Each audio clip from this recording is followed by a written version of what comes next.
I've got some local things that I'd like to talk about, including Jimmy Butler's hair and just how delighted I am that the country is being introduced to Channing Crowder, who arrived on our doorstep not knowing how to point out London on a map and with the admissions that he would often urinate himself during games.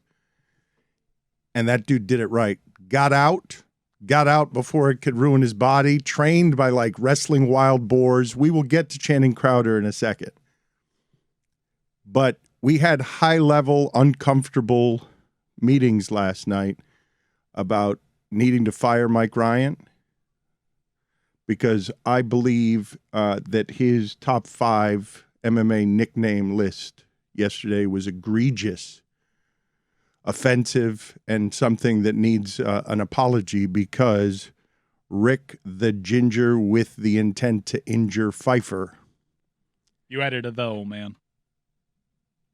Was number 3 and not number 1. We have a 5 and 6 MMA guy. I see some of the feedback, and most people generally agree, but people feel strongly about this. Who are you taking off? You're going to take off the karate hottie?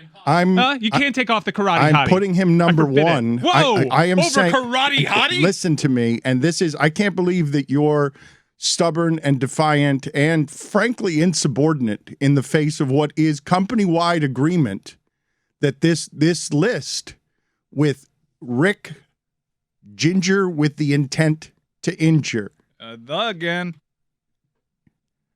Pfeiffer was not number 1 as an MMA guy whose record is 5 and 6. He is a ginger.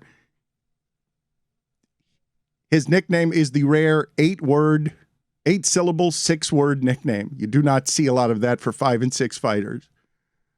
And again, the starting point is his name without the nickname is just 5 and 6 fighter Rick Pfeiffer. 5 and 6 Pfeiffer. That's his other nickname, 5 and 6 Pfeiffer. Rick Pfeiffer as a name is funny, and I'd be perfectly willing to fight any of the Rick Pfeiffers that have been built throughout time. I don't want any part of Ginger with intent to injure. You've been mocking Dan for using the on his Tapology page. Okay. It says the Ginger with the intent to injure. Wow, really? That makes it way worse. 2 does. 2 does. 2 does. He should be off the top 5, not number 1. Mike. Yeah, that's terrible. How dare you? No, that's awful. 2 does? That's a word salad. It is a consensus among the company that what you have done is so wrong, and you continue to double down on it, stubborn in cancel culture age, that you're not being offensive when you are being offensive. How is John Anik supposed to say that, Dan? I can't even say it. The ginger with the intent to the injure. Yeah, that's terrible. It's really worse for Bruce Buffer. Oh my God! Well, he just powers through it, though. Have you seen Bruce Buffer just keeps amplifying what it is that he does, and now he gets directly into the face of the MMA fighter, and he just yells their names, and it psychs them up so well, and then someone tears out their shoulder in the first 5 seconds. Yeah, it's so weird. Like, actually, I don't know where I saw a video of Bruce Buffer actually like physically moving in the octagon. He's like jumping from side to side. And he gets in the guy's face, fighting in the blue corner. Fighting! Yes. Fighting! Rick the Ginger with the intent to injure Pfeiffer! And it's like the second fight of the prelim. Yeah. It is wild. Where does he find the energy? Oh, I was in a Vegas club with him at 5 a.m. Whoa. And his personality is that, and there are limits to how he can evolve as a buffer, and it's just you got to keep going crazier. Imagine trying to keep up in that game where your brother's the one who copyrighted a phrase I don't even know if I'm allowed to say. Don't you do it. Don't do it. I care about you. Don't do it. Because he copyrighted it. Can you get away with saying the let's get ready to the rumble? Buffer is the lesser Buffer brother. And the more famous one is Regal. So now he's taken dark side elements into I have to be less Regal. And furthermore, my calling card has always been my energy. How do I continue to top my energy? It is a very hard, he's got a very small space to grow as a personality. So of course he must wander around like a spider monkey aggressively around the fighter, howling his nickname at him in a way that makes Bruce Buffer the show, because he's got to hang on to the gig. There are young people coming for what he wants, just like in the world that he operates in, and he must protect his thing. And how do you do it? By being even more cocaine-y. Because Bruce Buffer, in some respects, it outpaces Michael Buffer for sheer work. At this point, I think he's probably the Buffer that is more in the public conscience more often. But as you said, that stoicism does not allow for Michael Buffer to have to put on a show, right? He can just stand there, say the name of the boxer, and move on. But Bruce Buffer has to have a gimmick. And so, as you said, has to continue to push the envelope. It's got to be really tough for Bruce, because he's got to go home and be like, my brother can just stand there, say the name of the fighter, say the phrase, move on. But I got to keep elevating my game. I got to keep stepping up. How frustrating do you imagine it is to be the lesser Buffer and your brother eternally gets the copyrighted version of what you do, is the more famous Buffer, you have to be in his shadow, and in the fighting game gets to be perceived as more elegant because he doesn't need to do all your silliness in order to get, he just comes out and is royal and regal and copyrights his phrase, and if any of you use it, even in the privacy of your own home, you owe him $9. But do you think that Bruce Buffer is waiting for a conversation to happen somewhere in America? Perhaps we can have it here.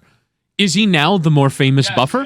Is he now the Buffer that has more cultural currency? Yes. Because he's doing UFC pay-per-views every third weekend that are in front of millions of people. When's the last time you saw Michael Buffer? I don't remember. In a Corona commercial? Floyd Mayweather fight, I think. The last time he... Probably one of those Jake Paul Triller cards.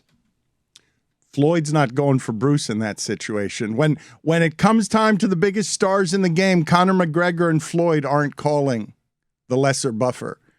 And it's got to be maddening to Bruce Buffer because he's working harder. He is more relevant.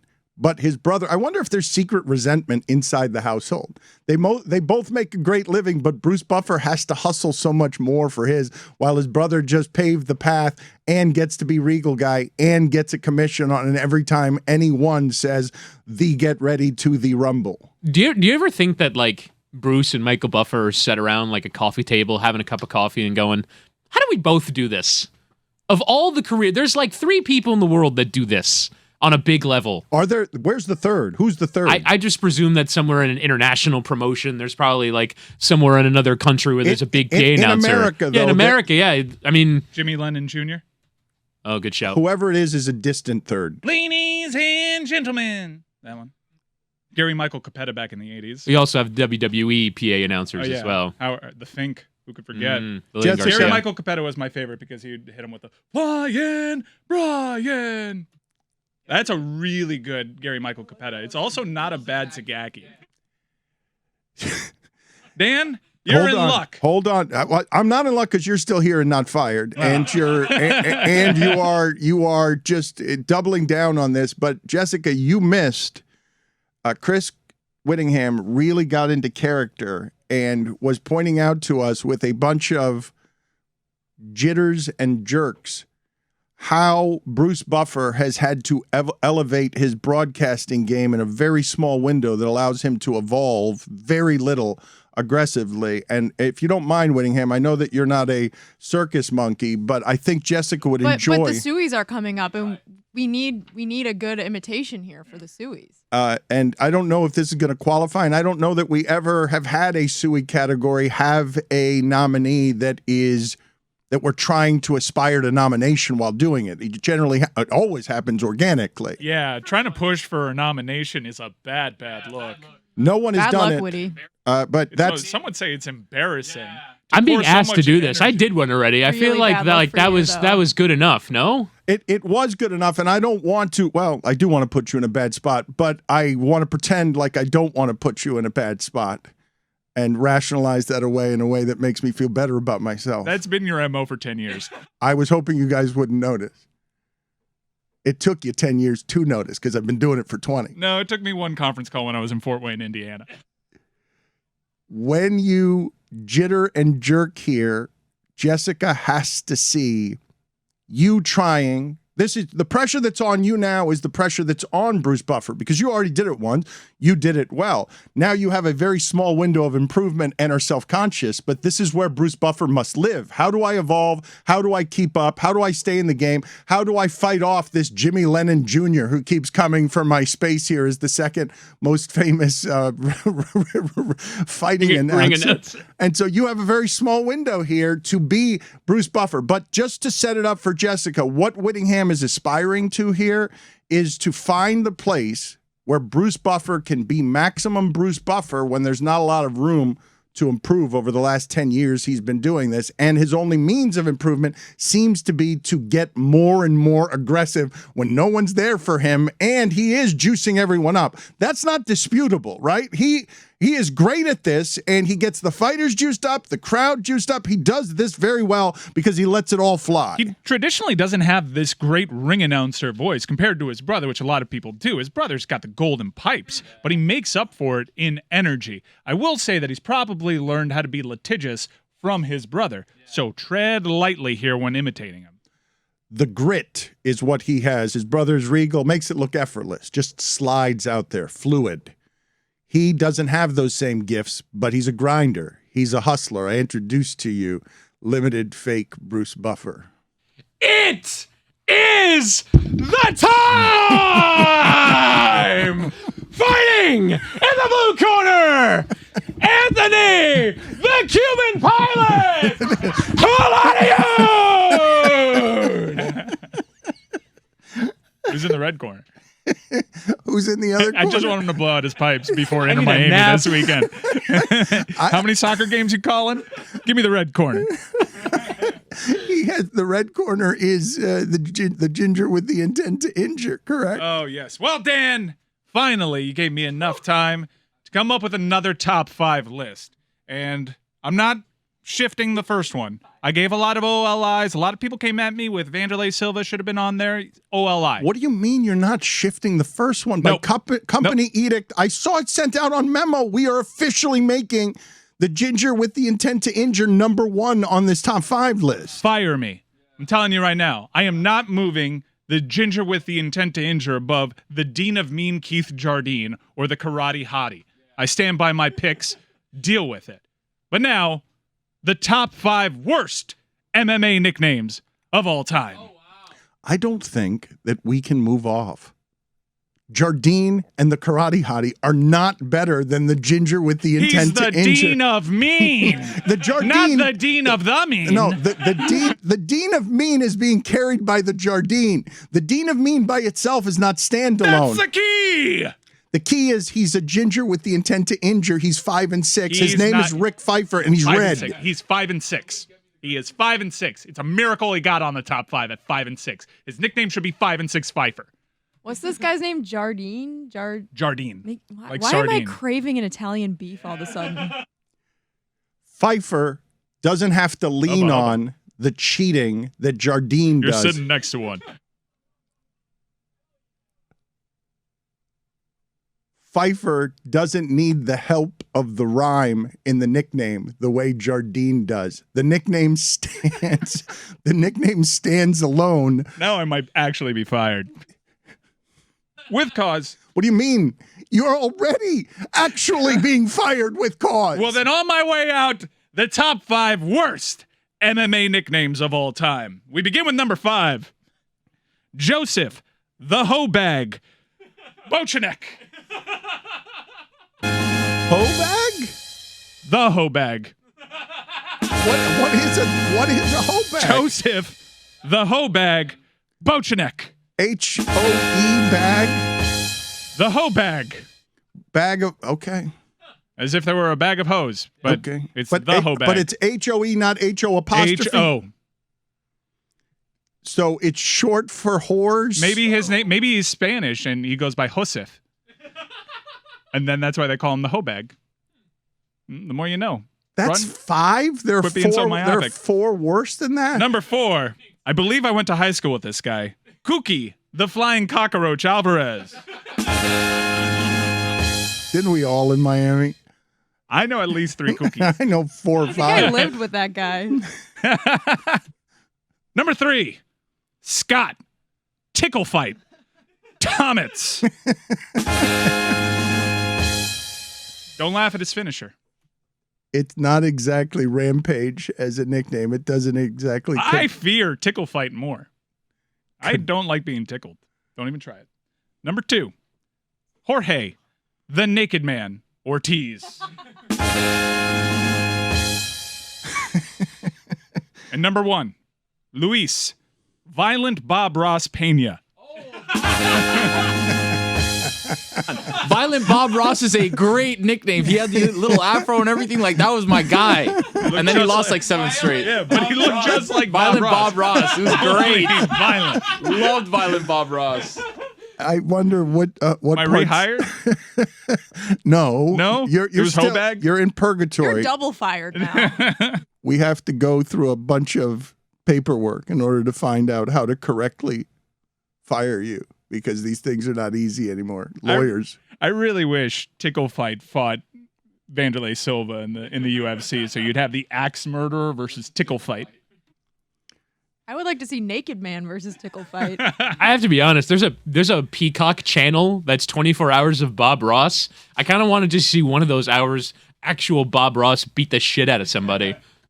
Violent Bob Ross. I don't know that I could come up with very many funny visuals better than the soft and smooth Bob Ross, just picture of tranquility, making art for art's sake, and then all of a sudden has a rabbit streak that could finish you with a chokehold. For those in the audience, please Google Violent Bob Ross. You'll see why he got it. He Deservedly so. Well, it's all afro, is it not? Bob Ross, when I think of Bob Ross, physical features, all that you have to have is sort of the poofy hair. And the beard, and the fact that you might live on a nudist colony. Can you imagine how scary it is to approach Bob Ross with whatever your preconceptions are of the painter Bob Ross, expecting, like, do you smell like granola? What's happening here? And next thing you know, your nose is bleeding because he kicked you in the face. You're in a triangle chokehold. You weren't expecting it. You were just standing there you wanted to have a conversation about how to draw trees, and you're just holding your nose now because the bottom of his foot has hit it. Snap your shin bone on his leg. That's always my least favorite thing about MMA. The leg, checking the leg kicks. When that happened to Chris Weidman in April of 2021, where he went to kick somebody, I don't remember who the other fighter was. Was it Silva? Was it like inverse? No, Weidman had it Silva. happen. Yes, to had Silva. it happen to him, and Yeah. then Weidman went to kick somebody, got checked with the shin, and then his leg broke in half, and then he went to step. The worst part is he went to step back on the broken leg that was like a 90-degree angle, Yeah, because and it then happened so realized that fast. his foot wasn't there, and it was just his shin bone hitting the canvas. That wasn't great. Well, you say The you watched All-American. it on television, but I went to see Silva, and it was Octagon side, and that was a fun fight, and Buffer had gotten everybody riled up, and to be that close to that sound, You heard the sound? I was right there. Of Silva's leg It was snapping? so unpleasant. Yes. Was that the one that you went to with Barkley? Yes. Wow. And he and the same sort of thing happened where he immediately recoiled. You're there for a fight, the energy level gets to up there, and you've heard not just something snap, but something snap on a legend that represents the end of his career as the best pound-for-pound fighter in the sport. Everybody in a room, in a giant room filled with people who are there to pay respect to Anderson Silva and were in a froth because you're there to watch people fight in a cage. Everybody there for the gladiators. I thought you said fight Nick Cage, which I definitely, good luck with that. Good luck. You see those roundhouses in Con Air? Kick it clean off like it would be a serrated wound. Why Con Air, though? Why wouldn't you do Ghost Rider or any of the other Nick Because Cage? he didn't throw a roundhouse kick in Ghost Rider. He had the chain. It's a foreign object. You're saying that the most violent, scary of the Nick Cage characters that you would least want to fight is Cam Poe? No. I'm saying in terms of martial arts skills, it has to be Cameron Poe. There are several other Nicolas Cage characters that he's played throughout the years that are far more terrifying. Like the dude from National Treasure. But none of them have MMA ability? When he played Castor Troy, no, that was more, gunplay. Cameron Poe was the most adept at the martial arts, no doubt. to have a room full of people who are there for the violence and the energy just stop and be like, oh, we know what we just saw there. We know what that sound means. That's terrible. To have it end, to have the end be like that, to be a sound that in the middle of the violence that is the human body of a champion betraying him is really unpleasant. But now we've ruined this. Yeah. The Weidman one was even worse when it happened to Weidman, when he, like Tony said, when he took the step back and he stepped back on the compound fracture. Tells you a little bit about where the adrenaline of these guys is in a fight, right? When he doesn't realize that he's lost the foot and his instinct is to just plant on it when the leg is gone. Yeah, that sport's kind of gnarly. And there's a card every week now. Every week. I'm gambling again. What have you guys seen? Because Tony and Juju and a cast of characters will be watching the fight on Saturday on YouTube. What have you guys seen in the changes of the industry as, if you've been watching this for a long time, if you've been listening to us for a long time, we were talking to Dana White back when he was signing extensions in an alley at Fox because he was so desperately trying to make this cockfighting thing that John McCain was trying to keep out of the mainstream. And we've told you the stories around here before that John Skipper, our CEO, would not allow Disney to. Dana White always wanted John Skipper to go to his fights and sit next to the octagon with him to legitimize the idea of this is mainstream, it's okay. And Skipper would not because Disney couldn't do that. And since then, Disney and the pandemic and them being great in the streaming era during the pandemic because Dana White blew through everything and was able to get people to fight and make money. What have you seen in the changes of the business and the dilution of the business? Because you shouldn't be having these fights every week. I have to check it out. I think they so outperformed their initial deal that they actually extended and reworked the deal prior to the pandemic, and then it became an even greater value for ESPN afterwards. And that's after making it a more level with their current place in the marketplace kind of deal. What I've seen more is legitimacy, not within the broadcast, because they've always owned and operated their own broadcast, which is very surprising for Disney to get involved. They do not produce it, which is why you have so many cutaways of Dave Portnoy. If ESPN were in charge of it, like they were in charge of the NBA Finals, where Portnoy was sitting sideline, you wouldn't see him. But UFC will lean all the way into it because that's good for their brand. But what I've really seen in terms of legitimizing it is a coverage around it. ESPN would, on SportsCenter, they'd pay attention to the big super fights that were property of Fox, but they wouldn't pay attention to Fight Night London. They wouldn't be talking about that. They wouldn't be talking about the gambling angles. They wouldn't have other additional programming like they have now on ESPN Plus that is built around MMA, and it's with good reason. Nobody pumps an audience to an event that they have the rights to better than ESPN right now. I'm always real careful, or I try to be real careful, and I fail all the time in the criticisms that I was leveling at ESPN while I was at ESPN aren't a lot different than the ones that I'm leveling when I'm outside of ESPN. But I don't know how many problems I actually caused you guys when Dana White comes over to UFC and I see what's happening with Ariel Helwani, a legitimate journalist, and how Dana White is trying to bully him and how I think the company needs to protect Ariel Helwani and what he does in that sport. Checks and balances. The media can be bullied by Dana White. I wanted Ariel Helwani to have power in his sport, but because Dana White was bringing in the money and because Dana White had gotten involved with Disney, I found myself in a position where I had to do spoof type stuff on the air where I'm calling Kornheiser on FaceTime and I'm fooling around calling the sport sewage or from the gutter or whatever, doing it as parody. And I don't know how much trouble I actually caused you guys, Mike, because you ran interference and it caused you guys a lot of problems because they have all these league partnerships. And at this point, it got to Dana White that I had called it, even though I was a supporter of the sport, that I had called it sewage. Dana White evidently flipped out, and they've gotten more and more power at Disney because they're producing their own events, which Disney doesn't allow people to do. And beyond that, they're making Disney a huge amount of money because they're a valuable property. Yeah, it was right before the first card that UFC had on ESPN. It was a Nagano card. I'm not exactly sure it was even around Ariel. I have to dig around like news articles because it's not the first time that we stepped into it with the UFC, and it wouldn't be the last.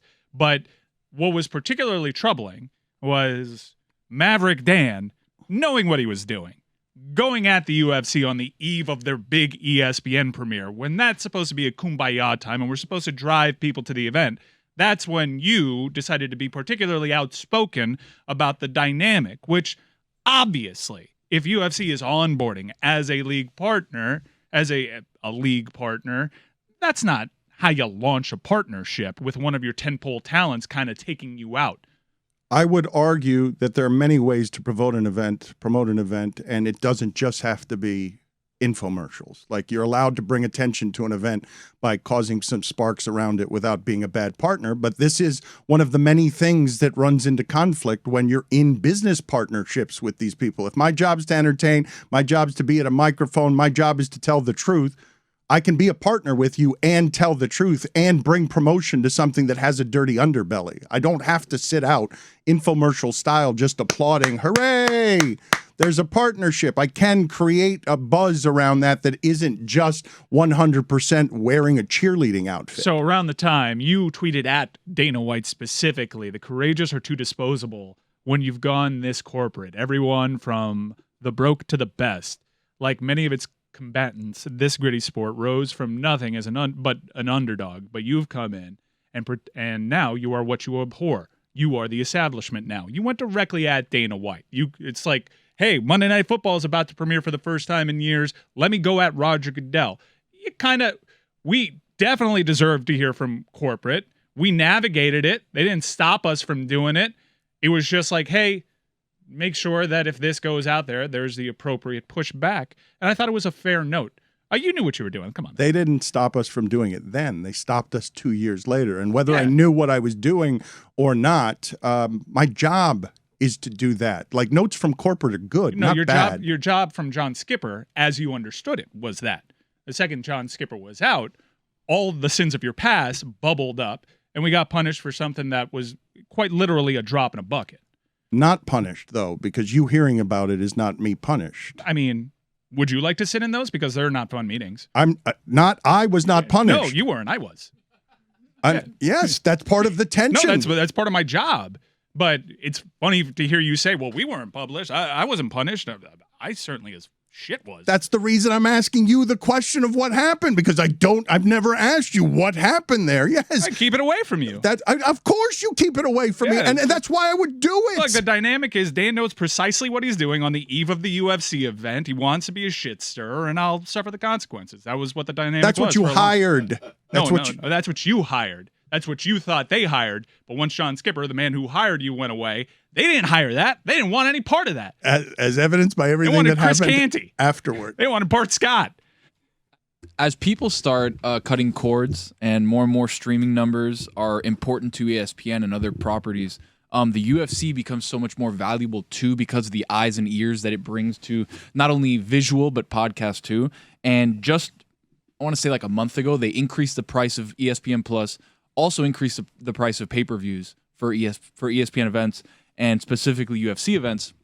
So we're looking at a time where does and I don't think it's true, but Monday Night Football and all these different things are big, but like, where does UFC rank in ESPN's most valuable properties?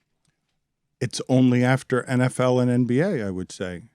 I think it's above hockey, given how often they're able to do it. I don't know what the numbers are, but you're right that subscription service has gone up to $9.99. And part of the stuff for the people who remember what happened to us at ESPN when we're being shaved down from 3 hours to 2 and it feels like the windows are getting smaller. It was framed as, hey, we're not trying to get you out of there. We soon will be a big digital thing. We're going to Plus. We have a template, a philosophy that we're going with, and we're going to try and merge into the digital age. And you have seen that they are now actually doing that with the pivot, which has resources behind it. They're doing the podcast things that we were doing in the shadows there, helping them build their podcast stuff before they were actually building the podcast stuff. But now they're doing it because they've all realized, everybody's realized, that there's a space where you could put people behind a wall where there are more money oil wells, where you can raise the price of ESPN Plus to $9.99, and the people who want those fights are going to pay the $9.99, because it doesn't matter whether it's $6.99 or $9.99. If you're giving me fights every week, I'll pay $3 more extra for that.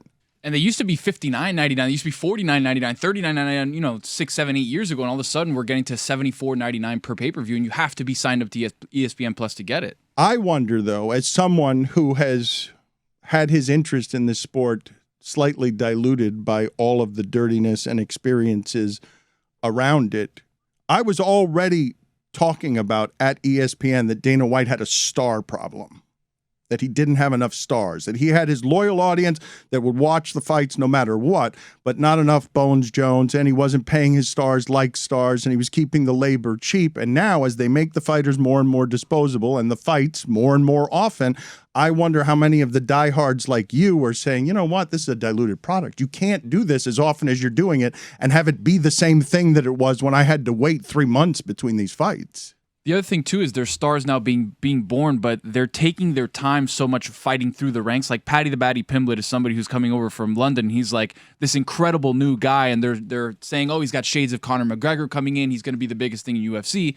And they're taking him really slow throughout the process of fighting guys that are 20th ranked, then 17th ranked, then 15th ranked. Like, it takes time, and Dana wants to mill those guys to make sure that they have the most star potential once they get to fighting top 3 guys, fighting for a championship. So it's tough because we are seeing a little bit of a dilution of stars just because the old guard is not there anymore. DC's not there anymore. Now he's commentating. Bones Jones hasn't fought in 3 years. He was the biggest fighter on the planet, and now Silva's he's gone. kind of a Conor joke. McGregor has lost his fights. He's still got Masvidal, who's made it on his mouth. And with the resources of Disney, and the number of fights on mainstream, they should be able to build more stars because they'll be getting people eyes on these guys and their personalities and their stories. That should help, but it hasn't happened yet. In what I've been watching, and again, admittedly, I'm less interested than I was.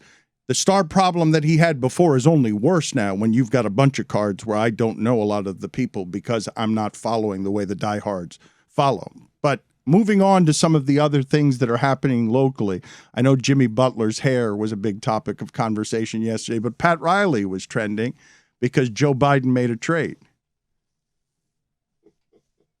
You laugh, Roy, but that's what happened. Joe Biden made tried to make a trade, I should say, made a trade proposal. Trade awful. There's a Offer, proposal, yeah. A trade offer that is awful, yes, where you have to exchange a Russian arms dealer in exchange for Brittany Griner and Paul Whelan. And people saw, it's not often that we see highly publicized trades in politics involving famous people. And Pat Riley started trending because locally, people are frustrated with Pat Riley. But what did you make of the news that Brittany Griner now has America's attention in a way that America is willing to negotiate at a time when all of these things publicly, where we're this divided, these are political tools used by Biden and anyone else to improve a popularity rating that really stinks, because bringing Brittany Griner home in what can amount to a hostage crisis, because it's a vape and it's 10 years in Russia and she's a star and you have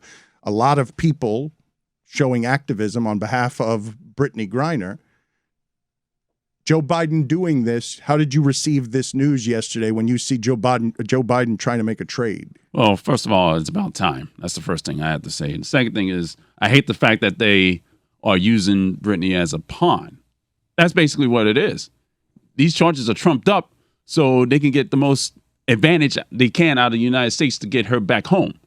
And it's pretty unfortunate that she's being used as a pawn. I mean, that has to be a scary, scary situation to get arrested overseas like that in a foreign jail. Like that's terrifying. To clarify, you mean Russia's using her as a pawn? Yes, right? Russia is using her as a pawn. Yeah, Absolutely. So this is the first time that the administration has said publicly that they're willing to make any sort of action to bring her home. And so this had been rumored since, I believe it was the whichever summit was a few weeks ago. That was the first time that U.S. officials and Russian officials were going to be in the same place since the invasion of Ukraine. And so it was, I heard on the New York Times Daily that there may be some sort of attempt at conversation through other people, because the U.S. is still not in direct contact with Russia since the invasion, that they would be willing to release this Russian prisoner who's been in the United States, who's an arms dealer, for Brittany Griner, if they could also obtain the release of Paul Whelan, who's another American citizen who's been in Russia arrested for over a year, I believe. So this is the first time that the Biden administration has publicly said anything about what they're willing to give up to bring the American prisoners home. So I think that it is extremely newsworthy. There's no sort of timetable on when this could actually happen and if Russia will accept the terms. Right now it's just an offer. So we still have to wait and see what happens. But right now she's on trial. So she's been testifying in her own trial. And she said on Wednesday that basically the Russian criminal process was what Roy said. It was scary. She's been denied rights, and she's, the marijuana cartridge that was in her bag was prescribed by a doctor, and she is saying all of the things to indicate this is part of a broader legal strategy, and hopefully will work in getting negative attention to Russia, and so they will just want to give her back, I suppose. But obviously they want something for it. That's how these things work. And it is extremely frightening, like Roy said. But the Pat Riley portion of this, I don't understand. Can you explain? It's almost like Bill Zito at this point now. It's that he hasn't traded for anybody, but Biden has. So I think that's why everybody's kind of upset. people are frustrated by Pat Riley has spoiled them. Miami has to get in the game. There's expectations. Are they going into next season with Caleb Martin at the 4? That is what was happening yesterday as Joe Biden tried to make a trade proposal. It's where's Pat Riley's trade proposal? Why isn't Kevin Durant here already? You know what the nickname of this Russian chess piece that they're using here? Merchant of Death. That's his nickname. Holy shit. Good nickname. Wow.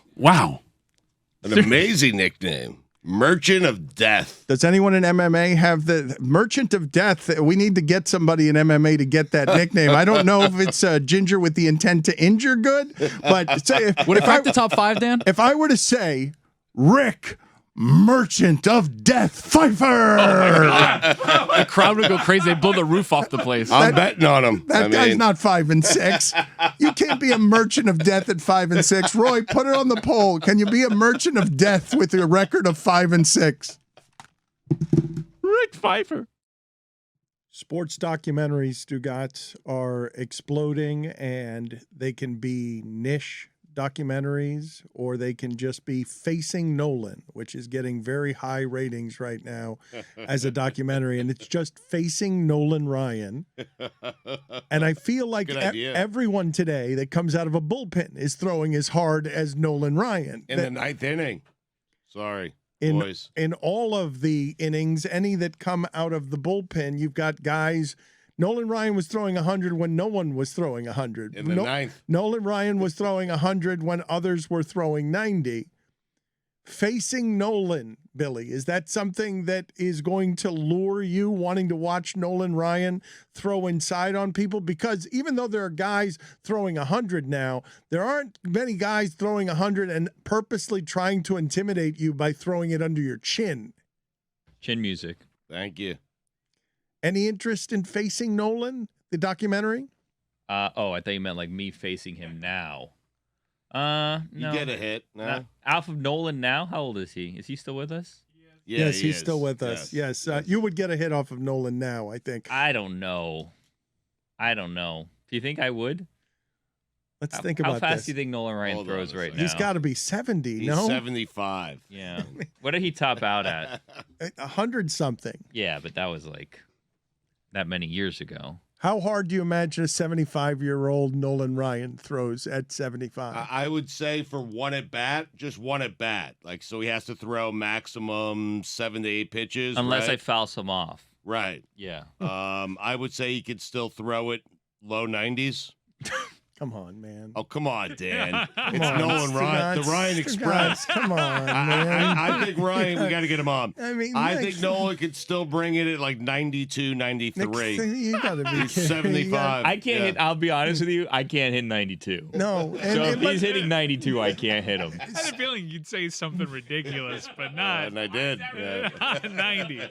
You do lose a couple MPHs as you get older. I so. know. Well, he has. He was Yeah. throwing 102 when he was pitching. So, I mean. 75. So? Throwing 92. The motion of just throwing hard for a 75-year-old man. You think if Nolan Ryan had Tommy John surgery this year, he could come back to baseball? He would come back. Apparently. He demanded, yeah. According to Stugotz, let's entertain his absurd notion that at 75, 30 years after pitching in the big leagues, that Nolan Ryan would only lose 10 miles an hour on his fastball. Let's entertain You've got it. a 75-year-old Nolan Yes. Ryan throwing 10 miles per hour faster than a 38-year-old Jamie Moyer did. Okay. I do, Mike. He didn't retire that long ago. I think Ryan was like 55 when he actually retired. So He did not. No, it was 45. He did throw it. He did throw a no hitter in his guys, 40s. Thank you. According That's to the not- baseball it's not documentary endorsing what you're Fastball, saying. I like going. Nolan Ryan's final pitch, which he threw at age 46, was clocked at 98 miles an hour. Holy shit! Now add 30 years. Right, but no wear and tear on the arm. That's He's just true. been resting. Give him an extra day of rest. Nolan Ryan threw out the first pitch at a Rangers game this was 12 years ago, and he threw it hard, and he clocked in at 85. Right. So But he wasn't trying. This was I 12 mean, years ago. That's grooved really it in. impressive. Yes. So at 63, he threw 85. There's a suggestion but in that. grooving it in though. Well, Stugotz, this is going to be good for you. There's a suggestion in that same documentary, Fastball, that Nolan Ryan hit 108 miles per hour. Get out of here. What? I believe that Nolan Ryan was throwing harder than everybody else. I don't know that 108 miles an hour is something a human being has ever been able to do throwing a baseball. But Well, he did it. I mean, what he's is the human. least that I could surprise you with a 75-year-old being able to do something amazing? A former great. Who could I put in front of you guys dunking a basketball? Didn't Vince Carter just recently say he's ready to come back for another season? Vince Carter, after saying Insanity. on a couple of occasions that it wasn't dunking that was the problem, it was landing at a certain age that's the problem. Do you imagine that at 75, Dominique Wilkins can dunk? Like what? I saw a video of Dr. J dunking a couple of years ago, and he was in his 70s at the time. Yeah. That would be a remark. Like I don't believe that. Like Dr. J dunking in his 70s. Yeah. That's insane. And like for me, my standard for Nolan Ryan would just be reaching home plate at 75 years old. That is insulting. That is He would insulting. Be very insulted by careful. that. You know what? The Punch better- you in the face. I mean, 75. Jesus. No, This- I'd punch him on top Take of the it head. back now. He punched Robin Ventura in the face. He won't think twice. Nah, that to was punch more you. of a noogie. I think I wouldn't say that to his face, though. Whittingham, when he discusses this, I believe he might be closer to right than the idea that he can throw 90s at 75 years old. Let's be clear. If Nolan Ryan could even throw at 82 miles an hour at this age, I still couldn't hit it. I could not hit an 82 But I mile an don't hour think he pitch can from throw Nolan Ryan. 82. I Yes, don't he think he can. loses 3 Yes, he miles an can. hour. Yeah, knock it off. I mean, You sound crazy. Dr. J said in an interview his last dunk was at 63. Quote, "I'm dunking donuts now." When was that quote? I saw a video of it. Yeah. Mm. I also saw a video of Kobe jumping over a car that was driving right at him. The thing, though, is that, like, okay, Nolan Ryan would also be playing head games with me, right? Like, he wouldn't just be grooving it down the middle, throwing it as hard as he could. Like, he'd be trying to hit me with some of these pitches. But it'd be a 75-year-old trying to hit you with a 60-mile-an-hour fastball. did you see the pitch, Billy, that you're talking about? Like how No. effortless it was The for 108? Ryan? Yeah, no, the 85 at like 66. Like he was barely trying. Like he could bring the heat still, I'm telling you. Billy, it's him barely trying. Like he grooved it in. I'm on your side. yelling I at think he you. would It's strike weird. me out. We're allies here. Yeah. He's wearing khaki pants too. Billy just doesn't want to face him. Billy doesn't want to get put in one of these circumstances where he's suddenly facing a 75-year-old Nolan That Ryan. thing has zip on it, and he did barely. Chris is so right. He's wearing khaki pants. He And had to throw that in loafers. there. Imagine him with cleats on. My The God. catcher admitted afterwards that he split his pants because he was so unprepared for Nolan Ryan to throw 85 miles an hour. The catcher split his pants, or Nolan Ryan split his No, pants? the catcher split his pants. I'd shit my pants. What is the age? If what Stugotz is saying isn't totally absurd, what is the age that I would have to put it at for it to be totally absurd? If you are willing to walk down the path of Nolan Ryan still throwing mid-80s at 75, I went low 90s. yeah, I know you did, but if you're willing to say that first pitch that he grooved, that he wasn't even trying on, was him 12 years ago, what age do you have? 100-year-old Nolan Ryan Throwing in his 80s? Throwing in the 80s? Yes. I saw a picture the other day of Lou Piniella that made me so bad in a restaurant Sweet Lou. because he was in a restaurant and he looked every bit his years when I remember him as a baseball player who had jet black hair and as a manager who kept that jet black hair because he was clearly stinking his head in a sink filled with dye. And now he looks like an old man. And I'm guessing, how old is Lou Piniella? I want you to look up this photo of Lou Piniella. He's and 78. Yeah. And you tell me whether you think that person, anybody 78 years old, that's my father's age. Harrison Ford is 80 years old. Get out of here. That can't be true. I couldn't get a hit off of him either. Harrison Ford is 80 years old. Your grandfather's action star. Pete Rose is 81, and I still think he can find the gap. Right. He'd Yeah, get a hit off he could go 1 for 4 tomorrow. against no question. Nolan Ryan. Yeah. It's Nolan Ryan. Let's get Triller on this. No, let's get Triller. Nolan Ryan Great shout. I'd love to see it. versus Pete Rose. If he gets a hit, he's in the Hall of Fame. Ryan Express versus Charlie Hustle. I mean, I get read it done. I read a stat the other day that Billy likes this. I have an idea for a new show called The Gatekeepers. And in The Gatekeepers, you have a game where you have these elderly people that didn't go into the Hall of Fame playing against the writers who kept them out of the Hall of Fame. And if they beat the writers that kept them out of the Hall of Fame, They get in. they get in I and the love writers it. lose their votes. Yes. I love that. But what's the competition? What games are they playing? Well, I was going to do baseball, but we can have all kind of tiddlywinks, whatever. It you're doesn't going to put a matter. baseball in Be Kurt like an Schilling's. American Ninja Warrior course. You're going to put a baseball in Kurt Schilling's hands and let him throw at me? Yeah, but he has to beat you. So if he's just hitting you with the ball over and over again, it's not going to go I well think he'd for do him. it and stay out of the Hall of Fame happily. He just seems to care a lot about getting in. He would just hit Greg Cody in the back. Yeah. Well, he thinks he deserves to be in the Hall of Fame. I mean, Charlie Hustle is a confusing nickname. His name's not Charlie. It's Pete. Why was his name Charlie Hustle? That's Saul Goodman's nickname. Howard Hamlin calls him that in Better Call Saul. I didn't know there was like a But it was baseball thing. it had to be derivative of Pete Rose. There's only one Charlie His Hustle. name's It's- Jimmy in that show. What's the original Charlie It's Hustle? Charlie. right. I don't know. His name is Pete. Should be Pete. It is Hustle. a bit Petey confusing. Hustle. It shouldn't be Charlie Hustle. Peter on Hustle it. sounds good. I'm on it. I saw a stat the other day. Thanks for saying that on air, everyone who just backed me up in this room and then we just moved on. Thank you, guys. I Tony appreciate said that. Peter Hustle is his dad, and that's exactly right. Yeah. But you guys kept doing the bit, but you did it with your microphones on. Yeah. That's cool. Arguably fun that better way. that way. The internet says that in Fair. spring training of 1963, he was sarcastically nicknamed Charlie Hustle by Yankees Mickey Mantle and Whitey Ford after they watched him run to first on a walk. Rose won the second base job and went on to hit .273 and was voted Rookie of the Year. It's a sarcastic nickname, right? Yeah, yes. It's like look at this guy over here. Old Charlie Hustle is running to first base on a walk. Right. Like if Chris, if we were all in the break room eating and you were like, all right, guys, time to go do the show, we'd be like, thanks, Charlie Hustle. All right. But why? But he was so good that he turned it into his actual nickname non-sarcastically. Charlie Hustle. Well, he's and not in the Hall of Fame, so how good is he?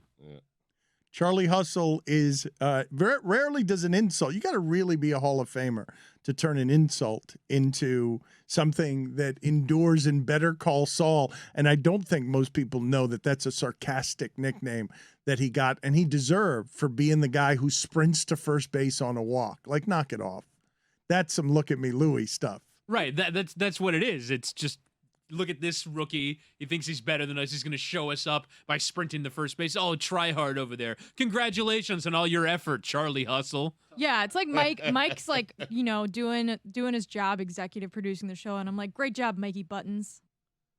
But it's because Charlie Hustle, Pete Rose, was annoying to Mickey Mantle. Like, the story is Mantle hit a home run that was so clearly out of the park, but Pete Rose, he was determined. He ran all the way to the wall, according to Mantle, jumped as far and high as he could to try to rob Mickey Mantle of a home run, and Mantle, while rounding the bases, mocked him by calling him Charlie Hustle. You think he thought his name was Charlie or Charles? Because it was like spring training, so maybe he didn't know who he was? I think it's like Amin calling, Monty Williams, look at me, Louie. It's not because his name is Louie.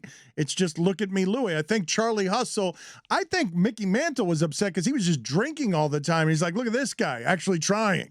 Right. This guy. Let the dead rest. It's insulting, though. When the Mick hit one out, you knew it was out. I mean, and Pete Rose, Charlie Hustle, still thinks he can go catch it. I mean, besmirch Mickey Mantle's reputation. Very few people knew that he was a hard drinker. Too soon? Yes. Too soon on Mickey Mantle? I could see Mickey Mantle being, I just hit that one 500 feet. What is this rookie in that terrible haircut who sprints to first base on walks trying to do? He's hustling. Have more hits than anyone ever in the history of the sport is what he was trying to do. Did you know that Whitey Ford died in 2020?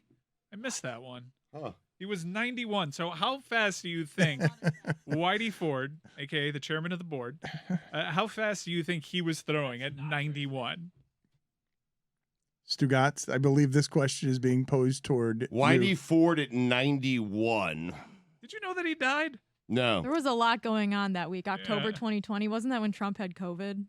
I would have guessed that Whitey Ford had died long before 2020. I would have thought that we had lost him a long time ago. I thought he died like in the 80s before I was even alive. So Whitey Ford was never, he didn't bring it like Nolan Ryan.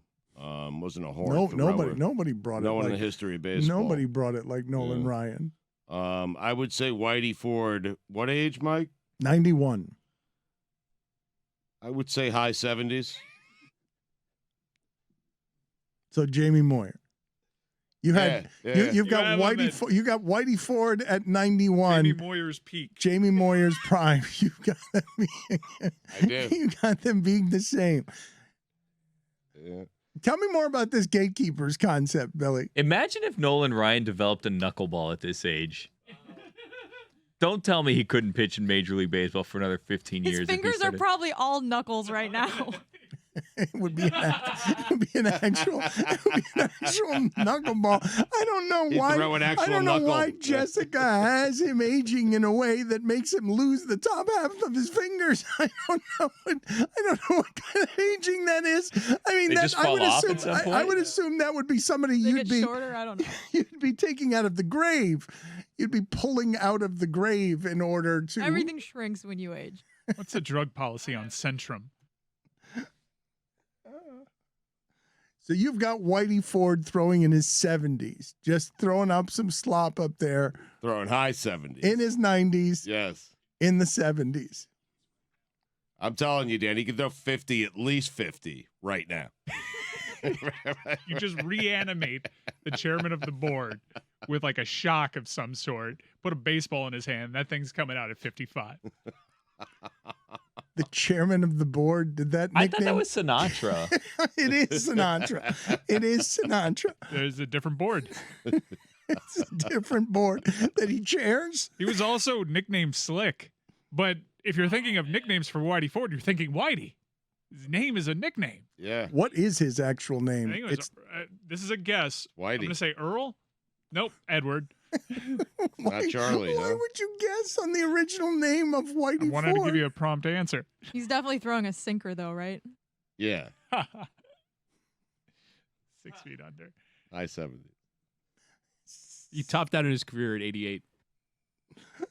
So Edward did? Yes. Edward Fort? I'm really bad with names lately.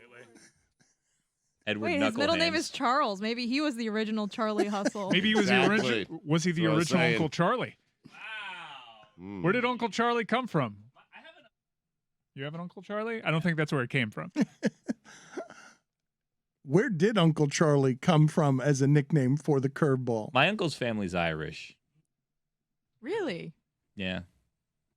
You have an Uncle Charlie. I thought, Important backstory. Let me see if he invented it. Nope, he didn't. what is the backstory, though? I'm on it, Dan. I don't know why we're following this down the path of Billy's Irish Uncle Charlie, but here we are. The origins of the nickname Uncle Charlie was from, it's sometimes also called the Lord Charles. This is derived from the name of Harvard President Charles Eliot, who was opposed to the adoption of the curveball and considered it to be cheating. No surprise there, because Harvard was the curveball's original victim. Jesus Christ. And so they sarcastically called it Uncle I Charlie. love that. It's so correct. petty. That is great. Old French island, croissants, killer coffee, French people. It's a pretty nice spot. And about 10, 11 years ago in 2011, they'd always had some shark attacks. They were always kind of like Florida or California, anywhere else, once in a while, chomp. But out of the blue in 2011, the numbers just went through the roof. And then kind of 2012 and then 2013. And if you were someone like me whose Google News feed is all sort of geeked out with, with surf news, man, just one story after another kept popping up. And it started to be like, what on earth has changed? How did the world go crazy around Reunion Island? And what has changed? Well, so that's kind of that's still the $20,000 question in a way, in that right from the start, everybody on the island started coming up with hypotheses, it must be because, back in the late 90s over on Madagascar, this island's a few hundred miles from Madagascar. So back in the late 90s, people eating shark got sick because there was this neurotoxin, this naturally occurring neurotoxin appeared in the shark meat. So the French government banned all shark fishing on Reunion Island to protect people as like a public safety measure. No more commercial shark fishery, no more shark curry, because we're to protect people. So one of the arguments was, well, that, good idea. No more killing sharks. So suddenly we have a lot of sharks. But there were a bunch of other theories and kind of how those played out over the years. That's part of the, that's an interesting story too. Well, tell us about it. What, for example, what clashing cultures will I find if I'm telling the layered story that is beyond the shark attack story? Yeah, well, so right from the start in this thing, one of the things that happens is there's this little resort zone. There's like this 20-mile stretch of the islands, because pretty big islands, got 120 miles of coast, but there's this one little 20-mile stretch where there's really been almost no shark attacks historically. And there's beautiful resorts and white sand beaches and coral, and people surf and they feel safe about surfing. Well, that's where these attacks just started banging one after another in 2011. And that popped open this kind of cultural split on the island between, there's a couple of different ways to describe the split, but, or sort of the first layer is just between people who felt like, between like surfers and ocean sports people who are saying, hey, something has really changed. Something super freaky is going on. And a lot of other people on the island who are saying, no, that all that's changed is that you dumb surfers are spending too much time in the water at the wrong time of the day. And, when the water's murky, and the end of the day when sharks like to hunt, like we all knew. And that pretty quickly sort of escalates, just the way everything does in our world these days, right? People get in their extremist camps, escalates really fast into like, a subset of surfers being like, come on, it's time to kill some damn sharks. We got problem sharks out there. And a whole other faction of society suddenly being like, how dare you even contemplate killing sharks? And they got a point. Our oceans are in trouble. Shark species are in trouble. And, isn't it kind of, maybe it's immoral to kill a shark to, make things safe for people to play. I don't know. So that was a sort of first layer of the split. How bad are the numbers, though? And there are other layers to this, but before we get to the other layers, though, can you just explain to the audience the change? How seismic is it? Because what you're describing is ocean lovers, surfers, people with expertise are saying, hey, something's wrong here. You would think, like, these are not uncaring people. They don't want to just kill sharks. They know that shark attacks are not normal. Yeah, that's kind of the weird thing about it is, as a surfer and someone I've been, plugged into surfing culture for 30 plus years, I don't know, us surfers, we tend to think of ourselves as ocean lovers, kind of leaning a little environmentalist. We don't want to kill the oceans. But, right. So, the numbers basically are, the numbers, you have to think of them. It helps to think of them in terms of how small the island is and how few people are on it, because it's I think it's, let's say in the 2000s. So from 2000 to 2010, particularly in this one little chunk of the island, basically not a single attack. In the year 2011, 4 serious attacks. 2012, 2 to 4, depending on whether you count things where people just miraculously, so 2 fatalities more where people don't get hurt. It's a little hard to count because it depends on what you count. So if you only count fatalities, but let's just say, and okay, so then I did the math at one point for California. I was like, God, how do I communicate this one little tiny stretch, this many people?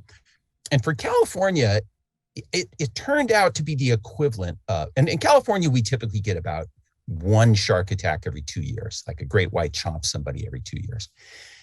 And it would be like if in California, all of a sudden, one year, there were 150 attacks on the California coast and 50 fatalities. I just think that even out here in wildly progressive California, people would want to send in Navy SEALs with underwater machine guns to start killing or something, to chase down.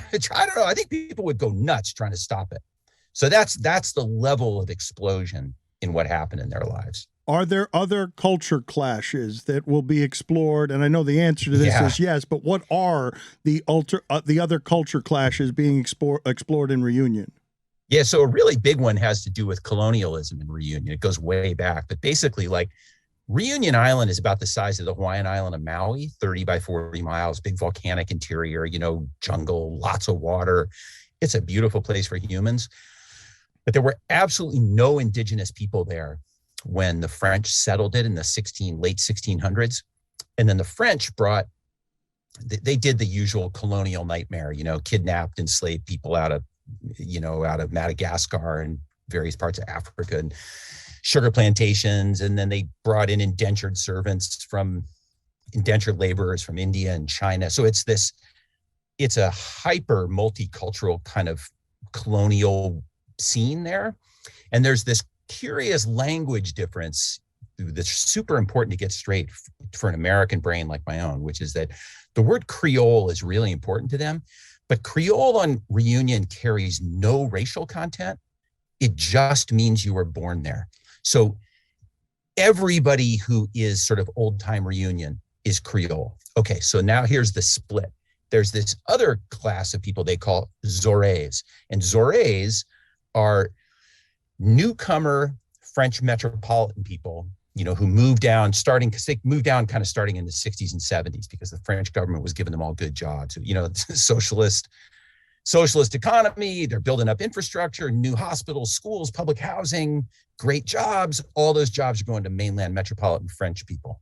Okay, so that class of people moves down to the island in the 60s and 70s, gets all the best jobs, lots of money, and they bring water sports to the island because Creole culture on Réunion had no tradition of water sports play. It wasn't like Hawaii or Tahiti where they had this, ancient Polynesian tradition or parts of West Africa where there are these really ancient traditions of playing in the water and riding waves. Peru, not the deal on Réunion, probably because of sharks.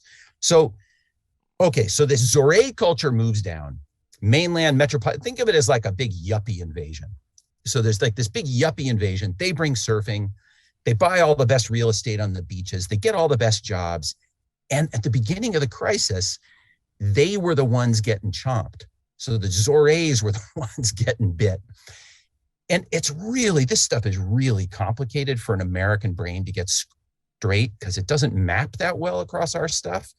But there was this early phase that was like, the shorthand for saying only Zorés were getting bit was only white people are getting bit, even though Creoles are also white. And it's just not, it's not America. It's messier than that. But it became this thing of like, well, look, I mean, hey, you know, sharks only kill white people. So long live the sharks, man.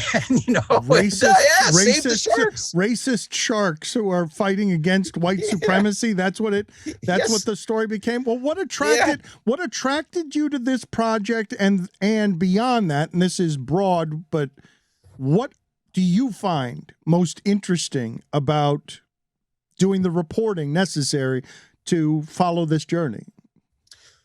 Well, a big part of it for me was that it just challenged all these assumptions of my own. Like like I said, I surf in California. I'm in the water all the time. I do think about great white sharks, but man, I certainly wouldn't want anybody going out and killing great white sharks to make me a little bit safer every time I go surfing. I'm like super into the environment and the sea otters and all this stuff. And then when I kind of tuned into what was going on there and what surfers were going through and what the whole island was going through, it was kind of like, wow, I don't know, man, this doesn't, there was a whole strain of the environmentalist conservationist movement on the island, which normally, like, that's my people, I'm into that.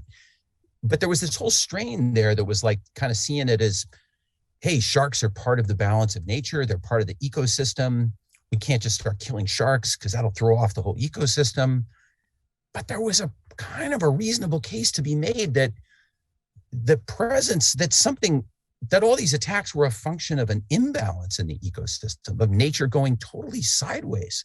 And then another piece of that, again, living out in the American West, predator control is a real part of life out here. You can't have grizzly bears in playgrounds, it just challenged all these kind of hard things for me. And then my heart, of course, was really with the surfers. Just because I can't help it, because I dig surfers, and it turns out I like French surfers. And, so anyway, so I found myself sort of connecting with both sides, kind of connecting with people who wanted to save the oceans, but also really feeling what the surfers were going through. And then there also was this kind of weird way in which it feels like everything in, a lot like American life, where any issue that comes up, these split camps will form. And they'll start hating on each other as like, tribal hatreds. And it seemed like that there, where, God, man, before they knew it, half the island thinks anybody who wants to kill a shark is a monster. And and then a lot of other people think, it's time to get out there and kill a whole bunch of damn sharks. So it was that kind of stuff was a big part of it. What did you believe most resolutely before starting this that has been challenged so much that it's changed your mind completely? Yeah, probably the,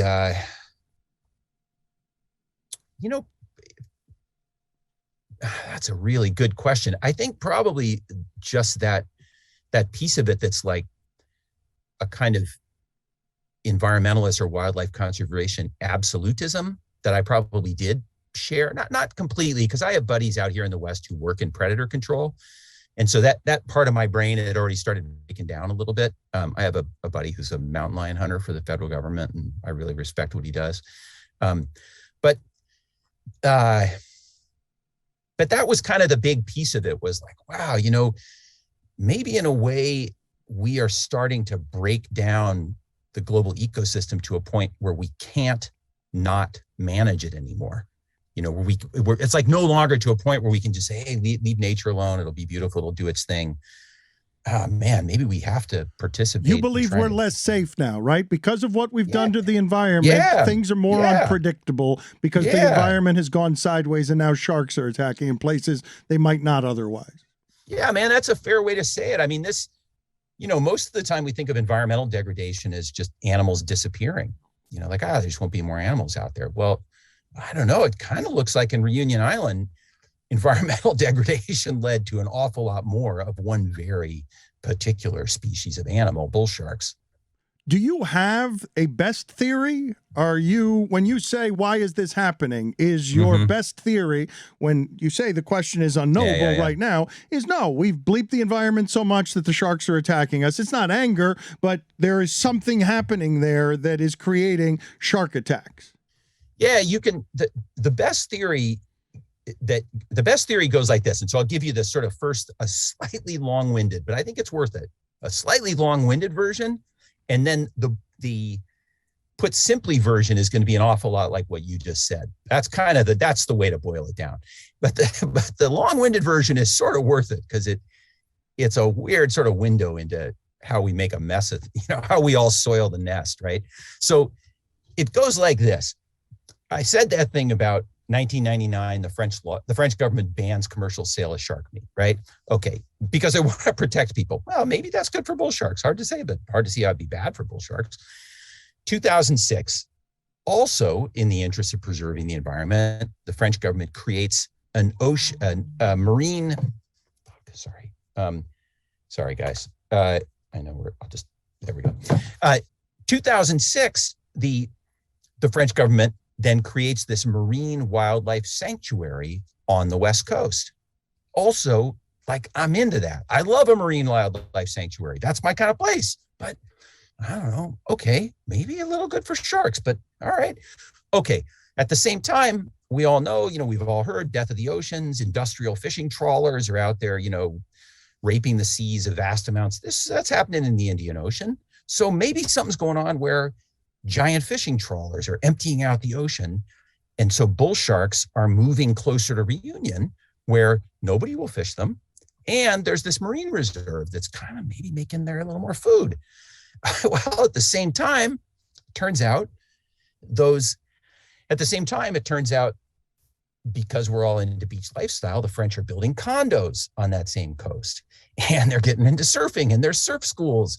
And maybe the condos are starting to dump dirty water into the ocean. And it turns out bull sharks, they really dig dirty water because they like to hide in it. And they can sneak up on you in it. So now we're dumping water in it. Well, now it turns out that those industrial trawlers I mentioned that were raping the open ocean, they are also coming in close to Reunion's shores and cleaning and gutting all their bazillions of fish and dumping that in the ocean right off popular beaches.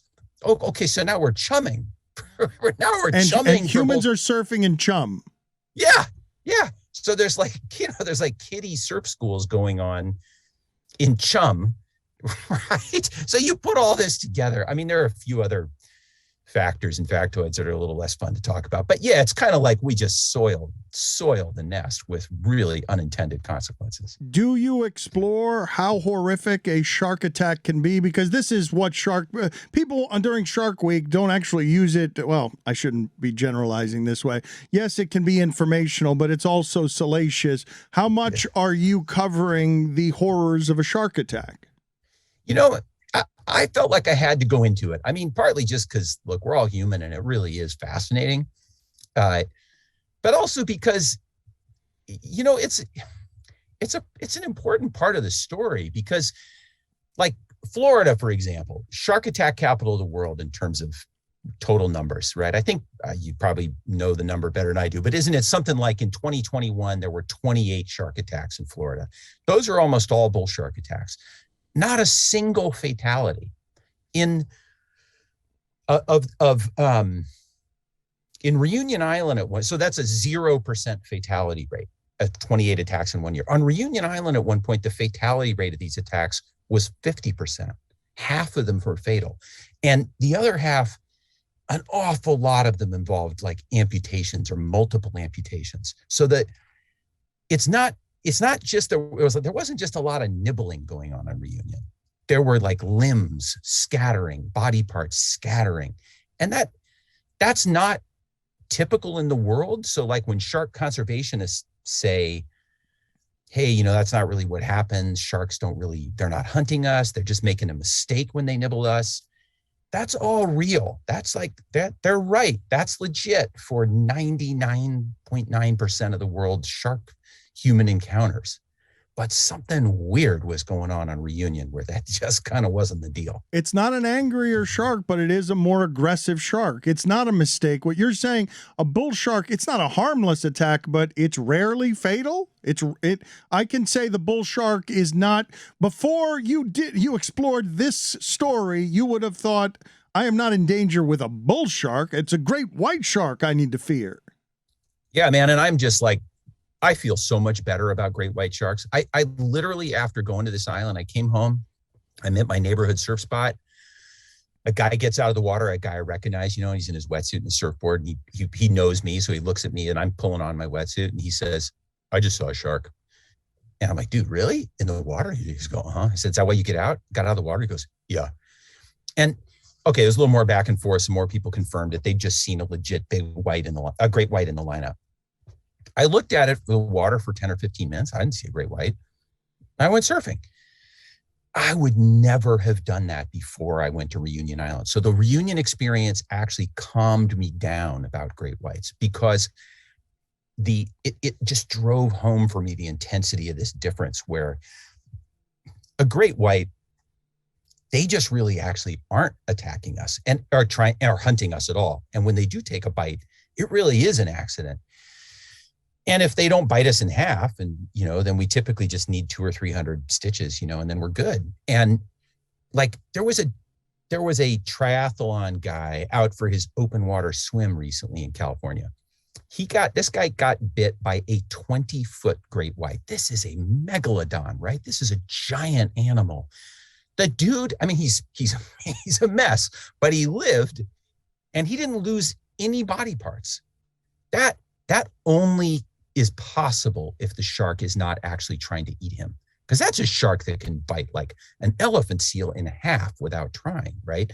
So on the bull shark thing, what I started to feel was like, you can say a great white and other species, they have these like target animals that they're hunting. They're like the great whites. They're really going for seals, sea lions, marine mammals. Bull sharks are totally opportunistic predators. They'll eat kind of just any organic animal tissue living or dead. They'll eat chicken carcasses that are floating down a river. They'll eat turtles. They'll just eat anything. So they're not actively hunting humans, but I think it's reasonable to say that they're not hunting humans. They're just like swimming around looking for stuff to bite. The name of the podcast, Reunion Shark Attacks in Paradise. You could get a lot more information on this just by checking it out, because he is doing the work. He's talking to locals. He's doing a lot of the reporting required for a layered story that isn't just about shark attacks. What are you proudest of in this project? The part I'm really proudest of is how we were able to connect with people on the island. We went and spent some time there and got to know people. And the part I'm really proudest of is the human stories, the stories about people's lives. And as they went through this, and I mean, trying to get a feel for, so much of like our media life is about people with their super extraordinary special jobs, celebrities and stars. And we kind of got inside the lives of people who are like, civil service lifeguards. They're just people with a good life, just a good job and a good life in a quiet place on a remote island. And just how traumatizing this was. And we also really talked to people who were, one whole episode is with a guy who got attacked, is with a guy who describes in really intimate detail the sort of fine-grained nuances of a very, very serious attack. And it's weirdly sort of beautiful. Like it's harrowing to listen to, but I don't know, the guy it's just this kind of like mesmerizing, hypnotizing, and it comes out in this strangely beautiful place. So that's some of the stuff. You're going to have to explain that to me, Dan. You're going to have to explain. Yeah, how does that come out of the I don't understand. A horrific shark attack from a hugely aggressive animal, hell-bent on destruction, more aggressive than the great white about killing you. Let me tell you about how that's beautiful and how we've ruined the earth so much that we've made a predator even more dangerous. Please explain. Yeah. Well, this guy, his name is Tungigi Kelly. He's a pretty thoughtful young guy, and he's out body surfing, and this shark comes for his leg. And it's really just like, he describes this moment where the shark's got his leg in its mouth, right?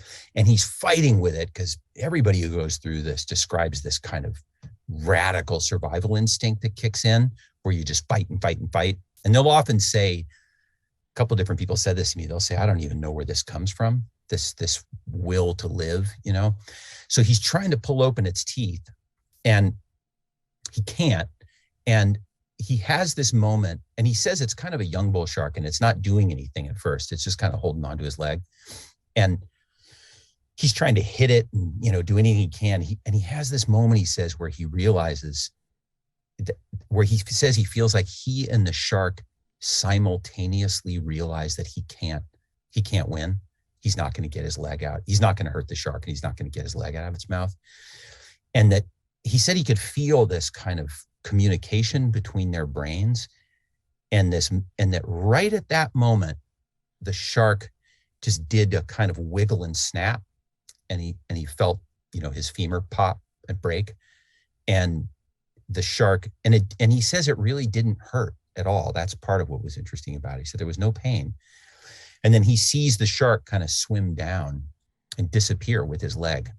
And then the other piece that's kind of interesting is he describes right in that moment, I got ahead of myself slightly, but right back in the middle of it, he describes this moment of clarity where he can see the shark's translucent skin sort of shimmering in blues. And it's like he has this moment of peace right in the middle of this horrible thing. And then right as the shark disappears, he says some other adrenaline or something kicks in. And even though he's literally missing a leg, like in the middle of just below the hip, he swims like an Olympic swimmer, back to shore. He just has this sort of explosion of strength. So he talks about that as something kind of also beautiful that he discovered, that we all have this kind of strength inside us that we didn't know we had. So I don't know if that convinced you. Truly horrific what you just described. No matter the words you drape it in, no matter how it is that you try to make it, there was no pain in that moment because he had panicked adrenaline shooting through him. And as soon as he got to shore and realized he didn't have a leg, I'm sure the pain then arrived. And whatever beauty he had, love for the connection with the shark was now gone, as was his leg. I don't know what you're describing there. It was not beautiful. It was horrific, everything you described there. Yeah, fair enough. Right on. Dan, thank you for being on with us. We appreciate it. Right on, gentlemen. I appreciate it. Thank you. I think I'm going to start a card company. What do you mean? Like, people text me ideas for what they want on their card. Yep. Like little puns and stuff. Mm-hmm. Like little designs, and I'll draw it and send it to them and charge them like $10. Really? Start an Etsy page. Yeah, I've been thinking about that, Tony. So have I. How does it work? But you need to have a skill of some sort. What would you sell on Etsy? I don't know. I mean, are you like a woodsman? Hot Do you takes? I think that's what Cameo's for. I think that's Patreon. Is it really? I don't know. I'm just kidding. I think Tony's right. That's what Cameo is for. But I've been thinking about starting something on Etsy. Listen, I can do Flembrandts, which are some of my famous paintings that I do. I could sell those on Etsy. I love a good Etsy page. I really do. Yeah. I really love handmade crafts. I love it. My boyfriend's been talking for years about wanting to sell like wood things on Etsy, like coasters and cutting boards, because they're so easy to make, but you can sell them for like $100 on Etsy, like a random live edge cutting board. For some reason, incredible markup, but they're very easy to make. He has power tools and stuff. Right. But I don't know. So what's with the card bit? Like, how did because you made me a nice card for my birthday. It's a beautiful and I card. appreciate Happy it. birthday, by the Well, way. thank you. It's tomorrow. It's not today. And I'm looking I know, at. but we don't see it tomorrow. I understand that. Thank you. And he likes it that way. No, I do not. Well, I do. We do too. Thank you, Jess. The feelings are mutual. I noticed here that the notes to me are very short. Well, I didn't. I mean, it's the big 5-0. There's an explanation for that. Yeah. Dan gave me a love. Lewis gave me some love. Well, this is Lewis's fault. He actually started a little look at me, Louis. No. thing. Who's the that was first very, person? No, that was very look No. at me, Who's Louis. the first when person? When I was given the card, sign? there was only names on it. So. Exactly. So I wrote like the main message. I said, so it's a Grateful Dead card, and I said, "Happy birthday, Stugotz. We're grateful for you." So it's Right. a little like wordplay. No, and then I got put it. Smetty, Yep. gave it to Chris, he put Chris, Mhm. gave it to Tony, he put Tony, gave it to Lewis, he put love you, Lewis, and then said, "Is this a little look at me, Louie?" And I said, Right. "Yes, it is." So then I gave it to everyone else, and so I think Bimmel might have written you a little note. But He like did, Lewis started yeah. a trend where then people had to decide, am I going to leave a little note? And in the meantime, we had already started the show, and you weren't here yet, so I was trying to race around as quickly as I could, Right. so I could put it at your seat before you got here. Well, thank you. I took my time getting in. 95 was shut down this morning. It's been a tough week on the roadways here, but I got love from Dan. I got love from Smetty didn't put a heart, nothing. I put a heart there, Stu. I made the card. I expected more, Tony, Well, but I I'll mean, get mine that is on unspoken. I'll get it on my birthday. Yeah, mine I is know. unspoken. A lot more. Yeah. Woody, no love. I mean, I was under the impression that it was a sign your name on the card situation. I so understand. My deepest of apologies. Well, it was. Woody and I have phone calls in which Woody will end it saying, "I love you," and I will say, "I love you too." Is that true? Yes. Yeah. I You tell guys Stu I love him all give the time. I love yous? Do you guys do that with friends? No. Yeah. With friends, not with you. Well, not with me. Well, yesterday was interesting because I bought lunch yesterday, and when it arrived, is you true. said, "Love you, Stu," and everyone looked at you weird. I Because it mean, was right after you handed me a hundo. I know, and It's lunch. the optics. Yeah, it's the optics of it. By the way, any change on that? Like, I don't know. No. It was a couple of pizzas and a bag of food, and I gave you 100 and got nothing back. It I literally mean, it's my birthday. was almost exactly $100. No, it wasn't. 2 pizzas? Yes, it was. Get out of I'll here. show you the receipts. Really? Where are the receipts? All right, I'll show you the receipts. Those My 2 email. pizzas were $100? No, the pizzas were like 70, and then Right. I ordered something for myself, and that was like 20 plus tip, and then I had to tip the pizza guy, so it was Okay. like 100. All right. Woody, I gave them $100 for 2 pizzas and a bag of food. And they're telling me that the 2 pizzas and a bag of food was $100. And I You have don't my need doubts. to rehash the pizza ordering because that was among the most frustrating We didn't things even get that the wings. I'm just I have let- I know. ever I'm still done. fuming about what a lengthy process it was to order 2 pizzas. No one could decide on flavors. We got the right choices. No, though. no, did. no, we didn't. Yes, There we is- did. there Chris, is a what are you rule- talking There was about? a rule of ordering Spicy pizza for a group. pepperoni Oh my and God. a little sweet pepperoni. So good. And whoever ordered the sweet pepperoni, my goodness, that was amazing. Amazing. Well, I ordered both of them, so you're welcome. When you order pizzas for a I'm group, grateful for you. it's 1 cheese and 1 pizza and 1 pepperoni. 1 cheese, 1 No, pepperoni. cheese is for little That's kids. what you order for a Witty. group. No. No. Cheese is for little kids. But you're trying to I agree order with Tony. for 8 people. Everybody Right. likes pepperoni. I know everybody likes pepperoni. No. I like yours. Here is the problem. So we went yeah. around Huh? the room, and What? I told everyone to raise their hand if they wanted that specific kind of pizza. Everyone agreed on sweet pepperoni, and then I named all the other 8 types of pizza, and each pizza, only one person raised their hand. So it was completely split, a split vote. We didn't even have a single other pizza that 2 people agreed on. So I had to just make an executive decision. I read the description for the spicy pep.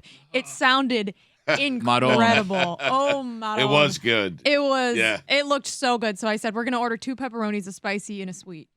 Welcome to our dysfunction of an exercise. No one can agree on anything. We're a democracy, and then the wrong thing gets ordered. And Stugotz is calling the right Tony's It was the right thing, yeah. What do you mean? body parts a pepperoni. Yeah, we just decided to happened skate there? by that one. Yeah. I just don't like when you're ordering for multiple people. It can't be, oh, I want this. Oh, I want this. Pizza's a communal food. If everyone agrees on pepperoni, then just order 2 pepperonis. You can't get into like the barbecue chicken. Can't get 2 of the same pizza. Pepperoni. Once you get into things that only one person is here for, that can't be the decision that gets made unless we're ordering individual lunches for each person. You pick for the group. I tend to agree with Woody here. Like when you're ordering, you got to stick to the basics. Like 1 plain, 1 pepperoni, and perhaps throw in like a meatball. That's it.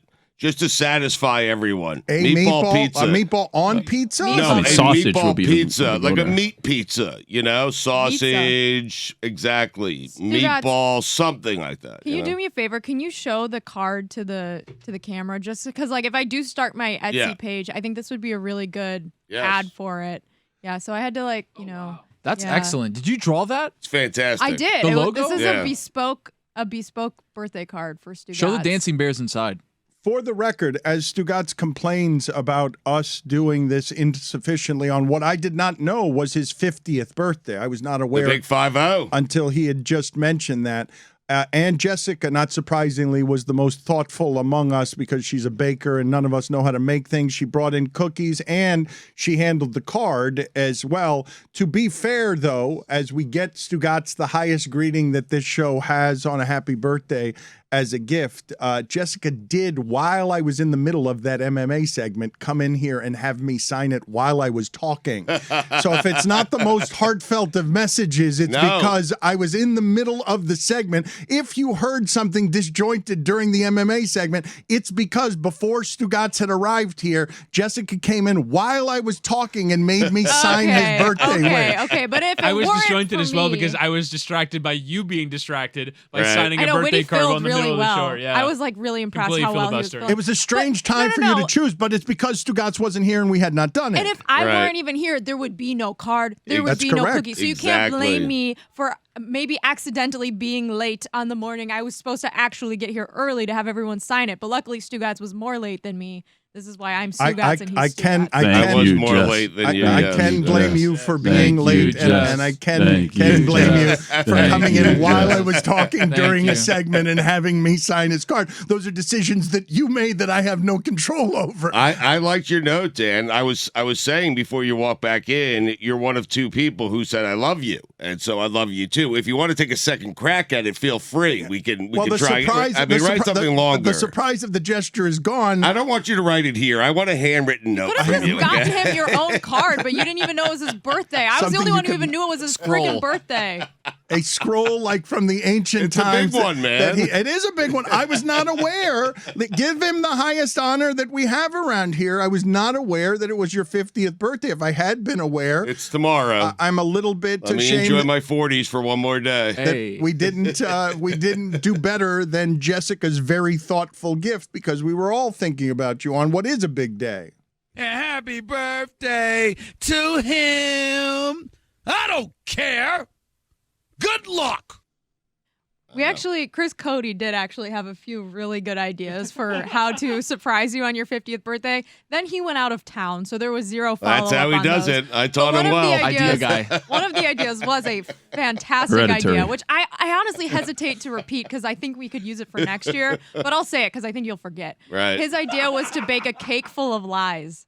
Oh, that's funny. And so that's we funny. were brainstorming how do we do that? Is the cake is it a cake? You know, like is it a fake looking thing that ends up being a cake? A fake cake. I or like is that. it like Yeah. we're swapping ingredients so you cut the cake and you eat it and you're like, this is made of sand? Like, is it that kind of lie where the Sand lie cake? is that it's a cake but it's not a cake? Cardboard. And then I think that I think the best idea was to create like a cylindrical cardboard structure and then I could ice it and write happy birthday on it and then you could go to cut it and it's cardboard and it'd be a cake full of lies because it's not even a cake, it's cardboard. Can I But that feel the was love? I mean, so much effort. It was not worth it. Elton John over here. A fake cake or a take cake? Something that you take cake. Oh, take cake. Oh, That's good. Write that on the scroll. Who needs Chris Cody? I Save mean, that for 51. Mm-hmm. I love Chris Cody having the idea, not executing it, going on vacation, it getting forgotten about, me signing something during a segment.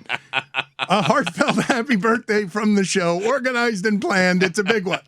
I spent a couple hours on the cookies and the cards, so I'm excluded from this narrative. Yeah, well, You you're guys not- all dropped the ball. Okay. I'm the only one who did Right. anything. Listen, But no love. I didn't get love from you. It was weird. Jessica, I need to. You said I love me you another yesterday. hundy. You said it to me. You said it out loud. $100. I need to correct you on this because you are absolutely, without question, it cannot be disputed, less to blame and more thoughtful than all of us. This does not make you blameless or thoughtful.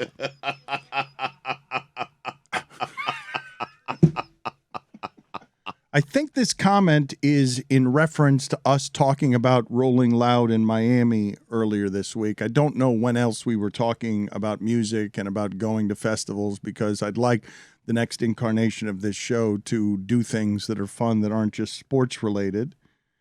But somebody writes in, don't understand why you're thinking about music again. Maybe you just hate me and want me to go to the Dan Patrick show, or heaven forbid that cowlick guy.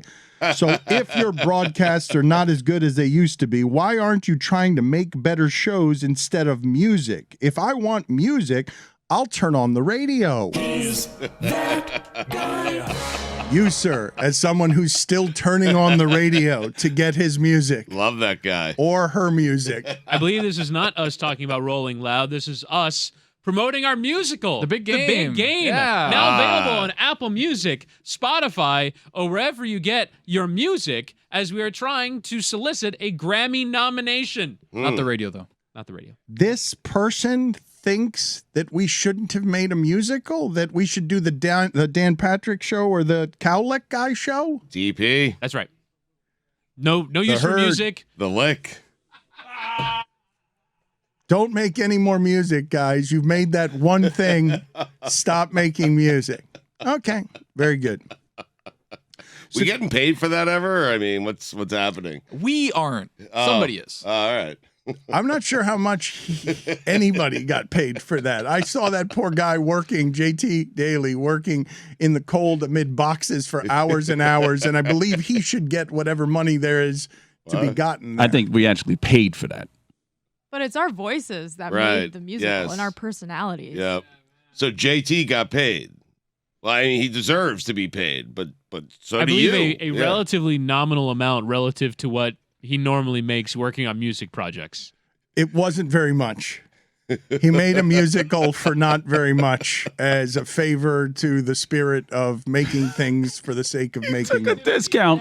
He did take a discount. You notice what I did there when I said so do you, right? Like I wanted to lump you in with us, so perhaps you can maybe go speak to someone and say, "Hey, we getting paid for this?" I mean, you deserve to be paid. You were the best part. I think that you are angling for you to get an 80-20 Yeah. cut your way on that atrocity that you did with the Jet song in a musical that was meant to illustrate that producers now in music can make anyone sound good. I believe the whole reason for them making it is watch this. I agree. I think you should get paid less the more auto-tune that your voice needed, perhaps. Jessica did have the better best voice, so singers She was she's good. She's more. angling Hold for on, Dan. 80-20 her Jessica way. did not have the best voice. Did you hear the voice of Billy Gill? It was angelic. Yeah. And Greg Cody. Very good, Greg Cody. Shocking. Yeah. Roy, underrated, underutilized. I did not realize, though, that we were still hitting people over the head with that musical in a way that would make this person turn to their radio instead of our show to get their music. Do you know that record companies want to start charging radio stations to play music? It used to be like a quid pro quo. You help us get up the charts and you don't have to pay for our music. But now, because social media is responsible for driving music up the charts, particularly TikTok and Instagram Reels, now record companies are starting to think about maybe charging radio stations to play their music because it's such a less valuable form of playing music. I don't know how the audience absorbs some of what it is I'm about to say, but the democratization of all of the content, game, brand management, intellectual property, the stuff that makes Desus and Mero go from, hey, we're funny guys on the internet, to we've got our own thing shortcut, we've got chemistry TV, now we're broken up, fast forwarding all of it. To me, people realizing that they have power over their brand, whether it's Tom Brady realizing it, whether it's LeBron James teaching it, has totally changed the art game. All of the art games where people on TikTok realize, hold on a second, you're telling me, or like Bo Burnham, you're telling me that I can sit down without a media conglomerate and sit in a room for a year during a pandemic looking into a camera, and if it's good enough, the people will decide? Yeah. I mean, times have changed. Exciting time, seriously. If you're good at stuff and you're musically inclined and don't mind competition and can keep up with the young people, what's happening now is everyone's at the trough. What's happened in the podcast game, Stugotz, is all the athletes notice. Wait a minute. McAfee did what? As a punter. Right. With microphones. Then all of a sudden it's Tyreek Hill, buy me a microphone. It's everybody. It's all of them realizing, hold on, McAfee was a punter and made this much. And now McAfee makes that much when he was great as a punter, but he wasn't me as an athlete. Correct. But he's a big-time media personality. Like Draymond Green started, a number of athletes have started podcasts, but Point Forward from Andre Iguodala and Evan Turner available on the LeBatard and Friends network feed. Absolutely, but Pat McAfee is very good at this. Like, just to assume that people are going to listen because you have a big name, no, you have to entertain, and McAfee is very good at entertaining. You know? You say, Stugotz, that you have to entertain. There are a number of different ways to do this. McAfee is doing it one way, but Ryan Clark has the endorsement of a network and is now running around with resources, flying to wherever Kevin Hart is because he wants to bring Fred Taylor and Channing Crowder with him to do the thing that Brandon Marshall was doing. Like, this is going to happen fast. Sure, yeah. The competition is going to build fast. Who's got the resources? Because they're going to fight in this space for the dollars the same way they fight for the other dollars in the arena. Mm-hmm. And all of it is getting democratized. All art. Do you own your art? Do you own your intellectual property? Do you own your name? Do you own the things that you can sell to others? And music has changed. Like, I'm not surprised at all that music would have to go the way of Netflix, where, like, keep up. We're not giving you away the stuff. You don't get to keep your lead for free. Once Disney and Google and Amazon and Apple all realize, wait a minute, Netflix is doing what? Look how quickly they closed a gap that I didn't think was going to get closed as Netflix came for television. And now the money comes for all the other money, because I'm stunned to see the number of new oil wells that have sprung up around, say, the NFL, where streaming now dollars allows them to multiply all the money that they were making because there's yet more competition for what it is that they're selling. And the exclusivity is such that the NFL, Stugotz, is even like, wait a minute. Okay, we're going to have to do NFL Plus too, because everyone needs to put a plus. That is the funniest shit. So they created a television package for Thursday Night Football. Sunday afternoon in the AFC, yeah. Sunday afternoon in the NFC, Sunday Night Football, right. Monday Night Football, the NFL Red Zone channel, the NFL Network, Sunday Ticket, which is going to sell for $2 billion. And now, do you know what NFL Plus is? It's a package that already existed that Verizon had, right. And basically we're like, we didn't really make enough money on this because they bought exclusive rights to, if you had a Verizon phone, you can stream the games on whatever Verizon platform. But that didn't really work, so they just took those rights and are putting it now on a streaming service for $5 a month. Do you know that, like, if you have CBS, you can just authenticate on Paramount Plus, and you can watch the games that you can pay $5 for. If you have the Fox Sports app, you can authenticate and watch the games that you can also pay $5 for. If you have a broadcast antenna, you don't need this NFL Plus service. Enough with the antenna. It's so wild to me that they have created 9 or 10 television packages out of the same 16 games every week. 17 games now and more in the future, because they will have more games to sell. This leads me to something I've been wanting to talk about for a couple of days.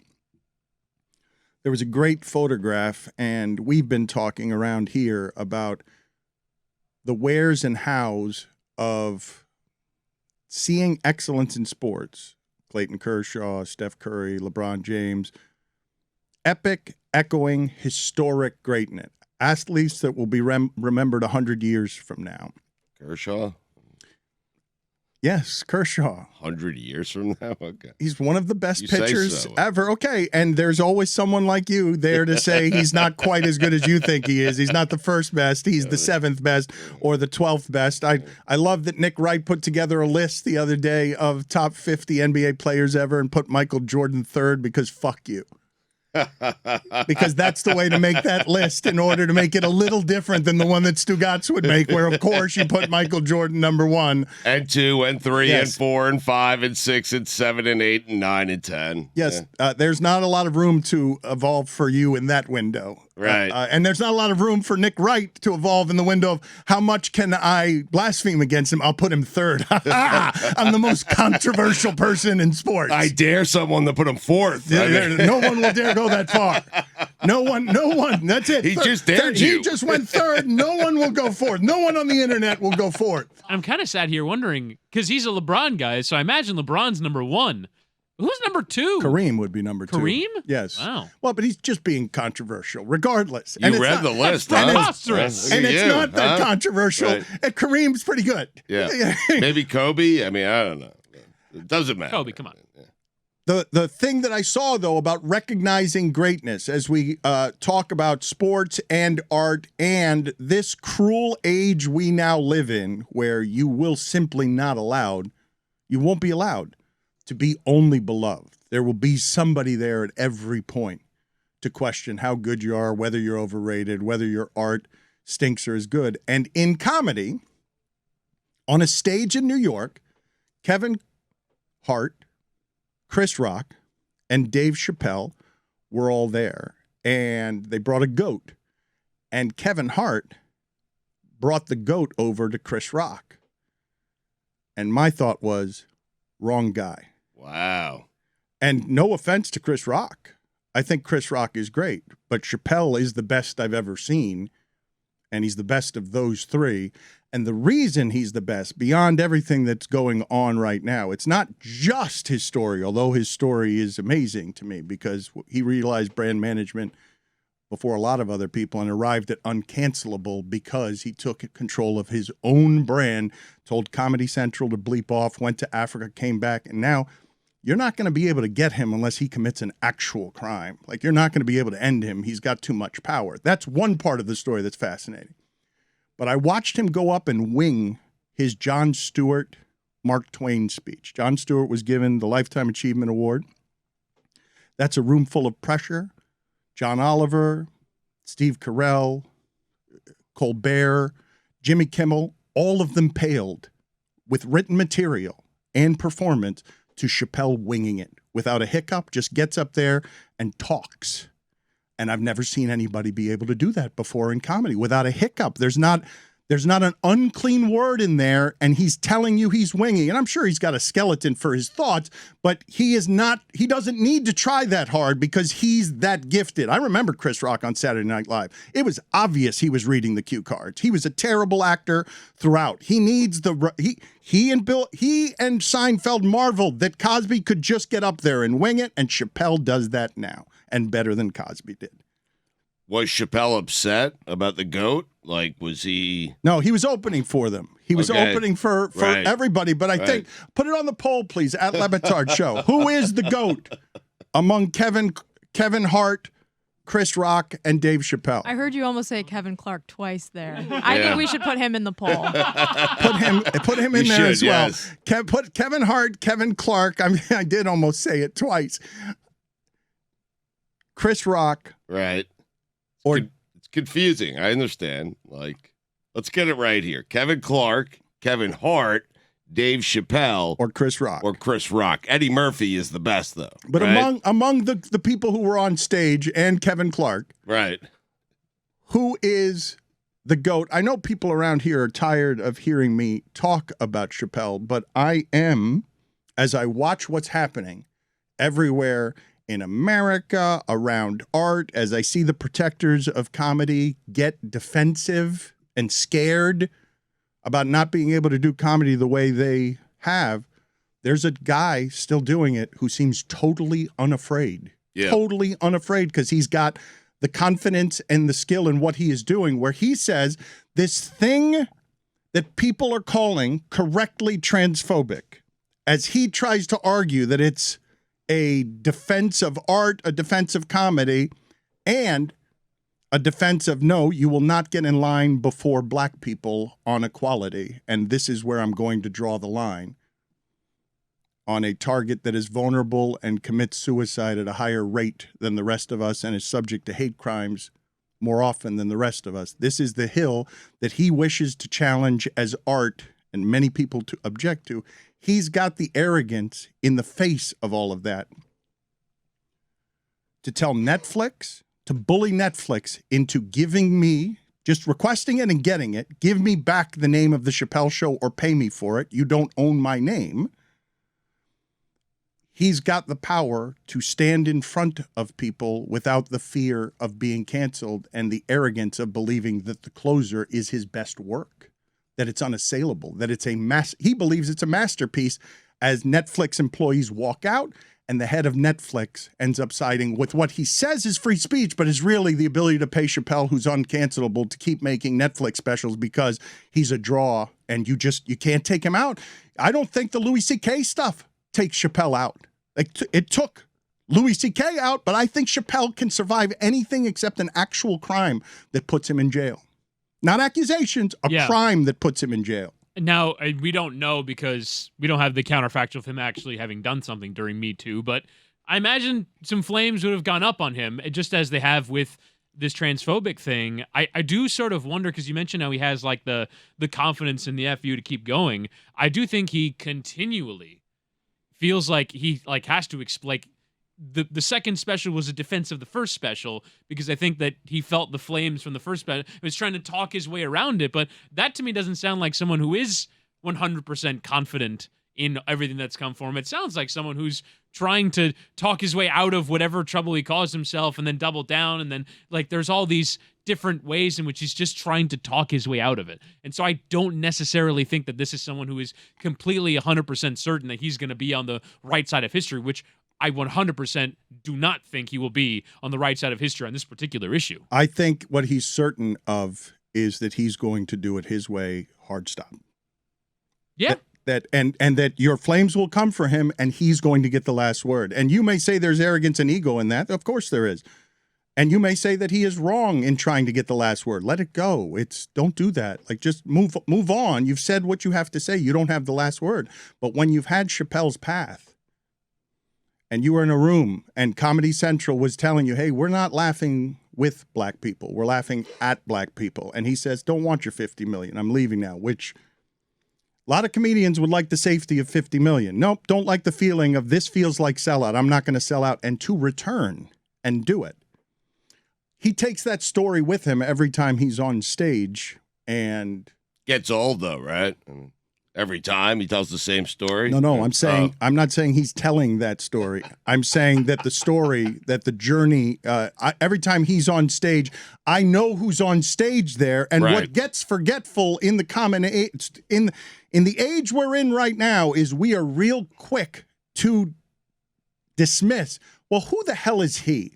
Who does he think he is? And Dave Chappelle says, nah, I'm Dave Chappelle. Like, I'm not someone that you can come and just cancel because you think the flavor of the moment is extra sensitive and I have to abide by your rules on where sensitivity is. I'm going to abide by mine. And he's going to file it under the rationalization of protecting art and protecting comedy, when he might just be protecting his ego. What I'm telling you is that ego is earned. It is an ego that for 30 years, that dude has earned. And if he's not the most confident, Whittingham, he's the most confident playing in that game. And other comedians know it, because in that game, comedians are insecure. There's a great deal of insecurity that is wrapped inside tightly of all that laughter. Since you like Chappelle, excuse me, $5. Since you like Chappelle and I love the Dead and Company, this is going to sound strange to you, but I think our worlds are going to collide, and I'm interested, perhaps a double date here, okay? Dave Chappelle, Bob Weir, John Mayer, and you want to go to concerts, doing a benefit concert out in Montana. Me, you, my 50th birthday, you pay? I mean, how about that? You want to go? I mean, I don't understand what you're doing. What does Chappelle have to do with the Grateful Dead? River for the Rise, Dan. They're saving rivers in Montana, and Mayor and Chappelle are very good friends. They're doing a show together, but are Mayor and Bob Weir, and then Mayor, Bob Weir, and Chappelle are all doing a show together. You in? I just threw up. In your mouth? Yeah, but are you in? It's called the Pine Creek Lodge, me and you, Montana. It's very nice. We save a river. You watch Chappelle. I watch Bob and John Mayer. Little dead show, little comedy show. They're getting together to do something on Sunday. It's a 3-day event. It's in Montana. This is where you want to be. You want to do music events. You want to do concerts. And Chappelle is going to be there as well. How about that? Why are you? And I'll bring that same story. I mean, yeah, little acid. I mean, LSD. Did you just say yeah to Tony because he said a little acid in your ear? I did, yes. Yeah, I did. I'm like Greg Cody now. I'm 50. Are you in? Dan, Bob Weir, Dave Chappelle, John Mayer. You did the first time. And Montana. Bob Weir's facial hair is unbelievable. It is the best facial hair of any man I have ever seen in my life. It's fantastic. It's so... the mustache and the beard are incredible. You seem confused by why they're doing a show together. I thought you were inventing it. First of all, I'm being dead serious. I was going to ask you, seriously. I was going to call you last night and ask you as a friend, like, hey, let's take a friendly trip together. We've never done that. Separate from the show. Just me and you, little PJ, private jet. We go to Directy to Montana, and the two of us just enjoy a weekend together by the river. I mean, how about that? You say you're dead serious. I'm going to say no. No, I'm not going to say no. I am dead serious about what I am going to say, though. What's that? I was surprised in you presenting it that these people were working together to do something. So I thought it was an invention that you were saying, let's get those people together and save a river. No. And I thought to myself, that's probably not what we're going to be able to do. But then you informed me that those people will be indeed there, which brings me to the part I'm dead serious about, which is I have more confidence that those people will be there than that you will show up. That something will happen as the private jet is taking off and we're paying for everything. Oh, man. Sorry, have a lacrosse mitzvah, got to be in Chicago. I'm in the Congo. I can't make it for Wednesday's show. Can I do it on Zoom? The Congo. I just realized it's Hall of Fame weekend, and I might have to be there with Baselli. I mean, I don't know Are what's we going to get a close on this week? I am understanding that you are going to I'd rather talk go on a to date with you. You are going to talk to Baselli, and we're going to find out. When is this? This is a week from this weekend. Do you think you're going to be able to actually get in the friends and family section with Tony Baselli? Are we going to get a close to this loop before the end of the week? We're going to have him on tomorrow. I'm going to try to finagle my way into the friends and family section, perhaps the parade. I'd like to be mentioned in the speech. I'm going to do everything I can to get as much as I can, and then I'll see if I go based on what it is that Tony Baselli offers me. Well, where are we with it's this? Absurd. What am I doing? You don't have any leverage whatsoever. Well, we're friends, and I helped him get into the Hall of Fame. We go in together, Dan. That's what me and Baselli do. If I asked Baselli to go to this concert with Chappelle, Mayer, and Weir, he would be in a heartbeat, okay? That's what kind of friends we are. And so I'd like to think that I'm going to be on the friends and family list, perhaps an invitation to the pre-party. I mean, but we'll see. I'm going to ask for as much as I can get, and but he is coming out tomorrow. He is furious with you. He is furious with you. He's not happy, and he's serious. Like, he likes you, and he respects you, but he's upset about the things you're saying, not only about Tony Baselli, but about the Jacksonville Jaguars in general. He loves that team. He loves that city. He loves the organization, and some of the guys you're slighting are very good friends of his, like Fred Taylor and Jimmy Smith. I mean... Who am I slighting? I mean, you're saying no Jaguar deserves to be in. And Tom Coughlin. I mean, Stugotz, I have said that as a joke that you seem to have forgotten that is meant to enrage Tony Baselli as spoof humor meant to enrage Jacksonville fans who don't listen to our show and would take seriously me putting up billboards that say Tony Baselli is not a Hall of Famer, when I want to say this publicly for the record again. I believe Tony Baselli is indeed a Hall of Famer, and Stugotz is concocting me as a shield to make Tony Baselli hate him, and I am playing with him on this so he can pretend to be Tony Baselli's friend against his longtime co-host and get whatever he wants from this Hall of Fame ceremony that Stugotz in no way deserves to be a part of any part of it. I am playing a role to see how much I can get you, and you've now fallen for the lie yourself because you're in the middle of it. Yeah. You've forgotten that we're doing a show together, and you're like, he's enraged with you, Dan, because of the things you've said about Jacksonville, and you don't say parenthetically as satire and spoof because you're trying to enrage a bunch of people in Duval County who don't listen to your show and are unreasonable about being emotional about shitty Jags football that they've gotten for eternity. How have you forgotten the joke that we're playing? I don't know. It's just wild when you look at the records of the Jags. Last 4 seasons, won 15 games, lost 50. That's their last 4 seasons. And, like, I couldn't imagine devoting that level of emotional energy to a team that bad. Where, like, if someone wanted to have a go at me, I'm going to be fuming and I'm going to have a go. How dare you talk shit about my 15-50 football team? Fuck you! If you think that's bad, imagine being a fan of a team that lost to the Jaguars in the playoffs in the season in which they had the best team of the past decade. I'm talking, of course, about the Steelers in the divisional playoffs against the Jaguars in 2018. You know I still cannot believe 2 of the best playoff runs where I thought this year the Steelers have it ended by the Jaguars and Tim Tebow. Ouch. I am glad you brought that up, Jessica, because I was thinking of you a couple of times recently with the Steelers. I wanted to get your thoughts on Heinz Field no longer being Heinz Field when I associate it as Heinz Field. Stupid. And you have basically your entire life, you've known it as Heinz Field. But I heard some quotes the other day, and it surprised me how old Big Ben sounded in these quotes, Stugotz. We have now lived long enough for Ben Roethlisberger to be your grandfather when it comes to assessing what he's left behind. I'm going to get those quotes off my phone in a second here. Mm-hmm.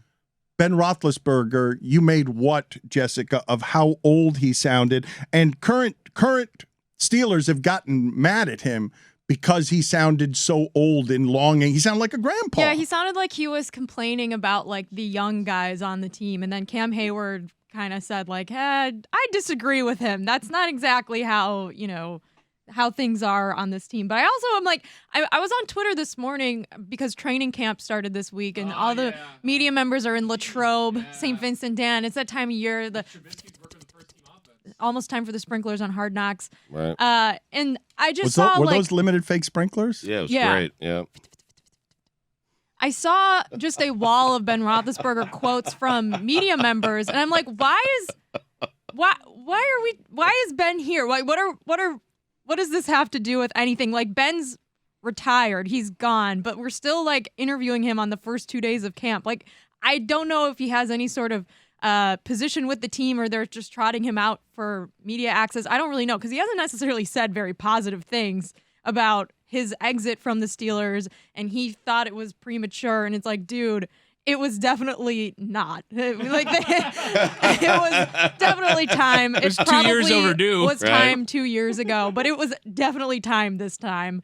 And it's like, why are we still interviewing him like on the first day of training camp? Like, I want to hear from some of the younger players. You always go back to the former quarterback. From the draft picks. You do.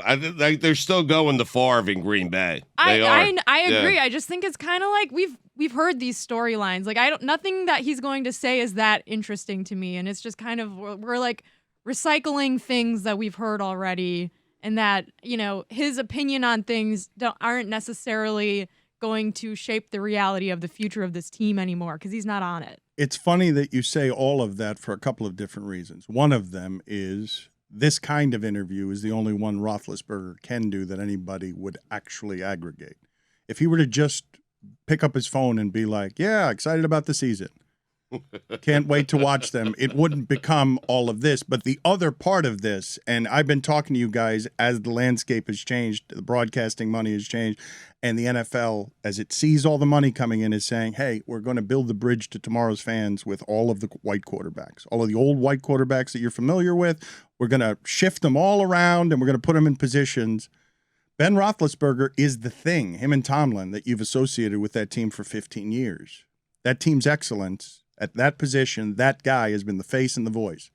And you're going to go to him again and again because he represents the past, and he's going to think that his words always matter and that he's that kind of relevant, because every time he gets in front of a microphone for the last 15 years, he's had to be careful about what he says. He might miss portions of football, and these are the quotes he's giving you when he says that he doesn't like what he perceived as a shift from a team-first attitude among NFL players when he began his career to players being more focused on themselves. Quote, I feel like the game has changed. I feel like the people have changed in a sense. Maybe it's because I got spoiled when I came in. The team was so important. It was all about the team. Now it's about me and this and that and the other. I might be standing on a soapbox a little bit, but that's my biggest takeaway from when I started to the end. It turned from a team first to a me type attitude. It was hard. It's hard for these young guys too. Social media, they're treated so well in college. Now this new NIL stuff, which is unbelievable. They're treated so special. They're coddled at a young age because college coaches need them to win too. Coddled is a big buzzword these days. Anyone who's talking about coddling, I immediately am like, oh, red flag. People are only using the word coddle to talk about younger generations in a derogatory way. No one's saying like, I coddled my puppy because they were cold in the harsh winter winds of upstate New York. No, we're only talking about coddling with like younger people who we think have it so easy these days. Coddling sounds wonderful. I feel like coddling's getting a bad rap. I would love to be coddled by someone. As a negative word. I don't think many people feel like they are being coddled when they're being coddled, though. I don't think a lot of people listening to this would cop to being coddled. I think everybody would object to that as a negative. What do you mean? I work hard, and the Steelers are objecting to that. But what do you make of the words? What do you make of someone who's not yet 40, who we all saw was done, washed, but doesn't think he was washed, and is now blaming everybody but himself? Hey, it's not because you drank beer all those years and weren't actually in the shape Tom Brady was in. My kind of guy. It's everybody else's fault as to why he could only throw the ball 3 yards at a time with his noodle arm that he didn't take care of the last 3 seasons. I think as a player, Ben Roethlisberger really doesn't have anything he needs to prove to anyone. Like, he was incredibly successful. He's going to be in the Hall of Fame. He won 2 Super Bowls, took the team to 3. He was never on a losing team. Like, he doesn't have anything left to prove. He doesn't need to have hard feelings because of the way it ended, because it did end on a stinker. He didn't play very well the last 2 seasons. He had to get his entire elbow reconstructed. Like, he should, I don't know. But Jess, it was embarrassing. Like, he became a punchline in his right, final. He's a Hall of Fame he quarterback. Probably feels bad, but like, dude, you were a really good player. We don't even have to talk about all of the off the field reasons why it would make sense for media and players to shun you after your retirement, because now we don't really have to talk about you anymore and tell you how great you are. But we don't have to even get into that, because like, he, as a player, he succeeded incredibly in a town that cares about its football team more than almost anything else. Like, I know it's hard to have these breakups, but like, we should all just kind of move on now. Like, let's move on. It's nice of you to say that. He doesn't want to be forgotten. There's only one way for that interview to go wrong. It's the way he handled it in an age where Davante Adams has now had to do 3 different walkbacks on defending that Derek Carr is a Hall of Famer, even though he just got caught up in the air in the middle of a cliche and decided to make Derek Carr a Hall of Famer when he didn't intend to make Derek Carr a Hall of Famer. Now he's doubling down on Derek Carr is a Hall of Famer. I've transitioned from Hall of Famer to what he wanted to say is guy who's not a Hall of Famer, and then realized what team he was on. I really enjoyed. You mentioned the other day that seeing that picture of Aaron Rodgers dressed as Nick Cage from Con Air made you like him a little bit more again. I was annoyed that I did, but I enjoyed his quote saying in moving from Devontae Adams to his new receiving core, moving from one Hall of Famer in Devontae Adams to another in Allen being Allen Lazard. All the good things being said about Big Ben are great, but you know that he's going to go to the Colts if Matt Ryan gets hurt in like week 7, right? No doubt. Yep. The first call Jim Irsay is going to make. Where's Ben Somebody's Roethlisberger? going to make that call, and he's going to be tempted to put down his beer and waddle out there and say, you know what, I can give somebody 3.5 yards on an out or a quick slant. And why is it always the Colts? It has to be always the the Colts. Colts. Their quarterback always gets hurt. Are we done calling Phillip Rivers? Or No, he's he still the gets a second in call? line. Yeah. He's second in line. Really? Yeah. He's second wait, now. Wait till Mayfield gets hurt, and all of a sudden Matt Rule needs to save his Well, they job have Darnold. with another Cam Newton situation. They have Darnold, which is precisely why I say wait until Baker Mayfield gets hurt. They have Matt Corral. I mean, What is the job that lures Ben out of retirement? Because somebody's going to make the call, and he's going to show these kids the Colts will do it. They've been coddled. It has to be the Colts. Like they are so built perfectly for Big Ben. They got a running back. They got an offensive line. He throws the ball a couple of runs. We're out of here.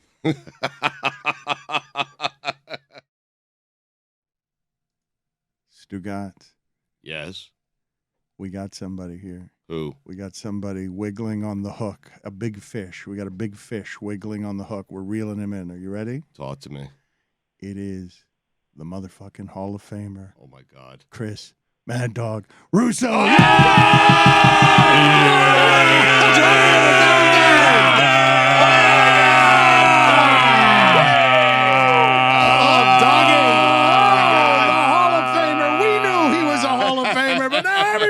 He's a Hall of Famer. The Hall of Famer. You guys are too nice. You guys are too nice. How you doing? How are my two pals down there in Miami? Things good? Well, Let me hear what's happening. You got a lot of pals down here in Miami, but we're confused how the Hall of Famer doesn't know how to work the Zoom. Yeah, I don't. Matter of fact, I was hoping one of my children were here, and my wife's out, and Eddie Erickson, my producer, is coming up later. So I am completely lost. Plus, I saw Jackson Brown last night at the Beacon Theater, and I had some goodies in the course of the day. So I'm a little out of it as well. So as a result of that, on the phone is the best way to get me on this Thursday. All right, I want to hear about the goodies. Hungover Doggy on a Thursday night. I want to hear all the details about the goodies. Little Stugotz and everybody. Are you calling us from a landline? No, I was going to do that too, Danny, but the problem with the landline in my house, it's actually worse than the cell phone. So what I did was I found a spot in my driveway that I know is pretty good, so I figured that I won't drop out or crap out in this situation. So we should be good to go. Yes, goodies. I would say song 5, Fountain of Sorrow, if you are a Jackson Brown fan. Your little talk show host pal here popped in a gummy. So there you have it. Song 5, Doggy. Wow. That's like the proceeds, Doggy. I mean, how many? What was the milligram count? How strong can Doggy do it? I was out of it by take it easy. I can promise you that at 11:30 at night. But I figured at 62. I figured at 62 years of age, if anybody deserved a gummy when I wasn't driving, it was yours truly. So here I am. Yeah, absolutely. You're a Hall of Famer, Doggy. He is a Hall of Famer. And forgive me for bringing this up at the time, Doggy. You're a big shot, and I hope it hasn't gone to your head, but I take a bit of disrespect from, and more than a bit, from the fact that we couldn't get a landline or a Zoom, just something with spotty cell reception in your driveway. I feel like the Hall of Famer has now outgrown us and that the whole thing is hurtful to me. Not a chance. You have to know me, Danny, that I am awful with technological components. I stink. I can't do anything. So I could have called you in the landline, but I did think this would be better. And as I said, I don't even have a computer. Do you guys know that? I don't own a computer. So you are talking to... That's not possible. If I want to read...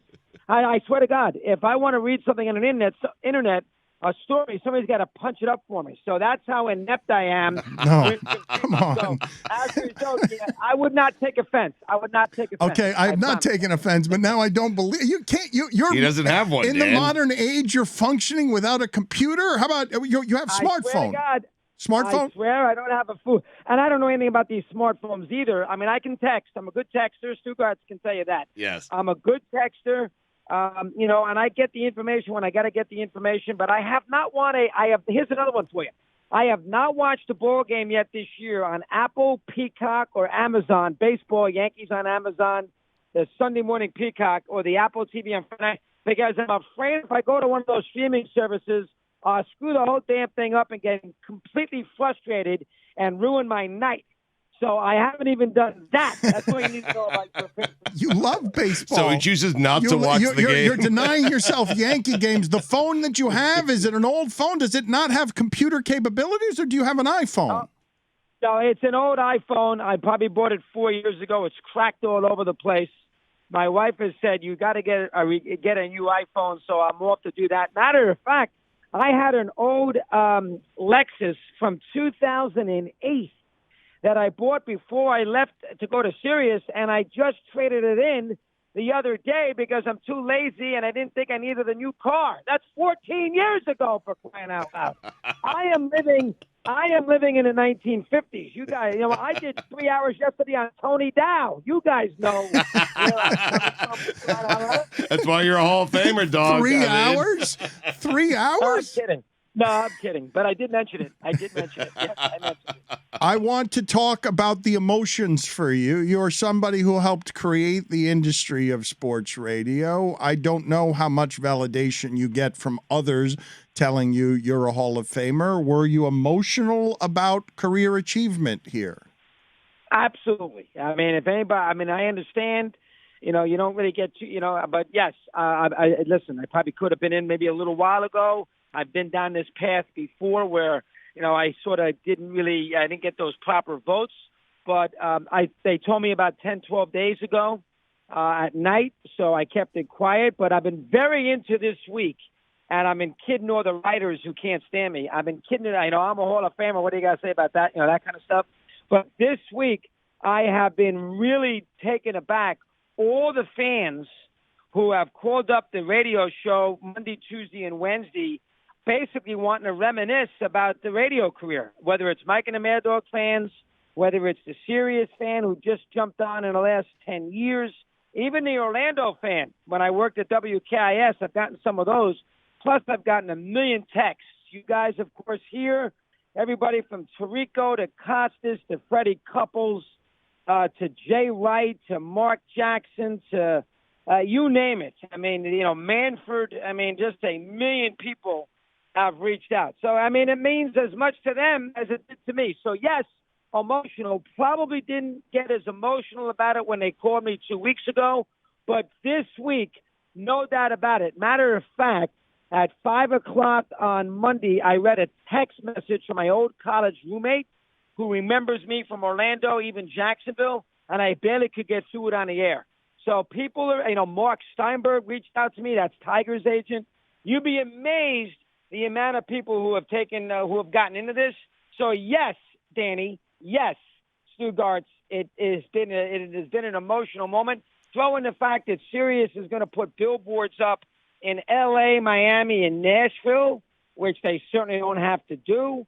That's nice of them. So I've had a hell of a week. Bottom line is I've had a hell of a week. Jessica, why are you laughing? It's the best. Because he put an R in Stugotz? That's what he does. Danny and Stugotz. It's a bad. Listen, if Doggy mispronounces your name. Put it on. Yeah, and but I screw up the name. Yeah. You know I screw up names. You should. Don't take offense to that. Doggy, I don't. I screw up names too. I learn from the best. Are you kidding me? How would he know what your name is? He doesn't have a computer. He doesn't know how to Google anything.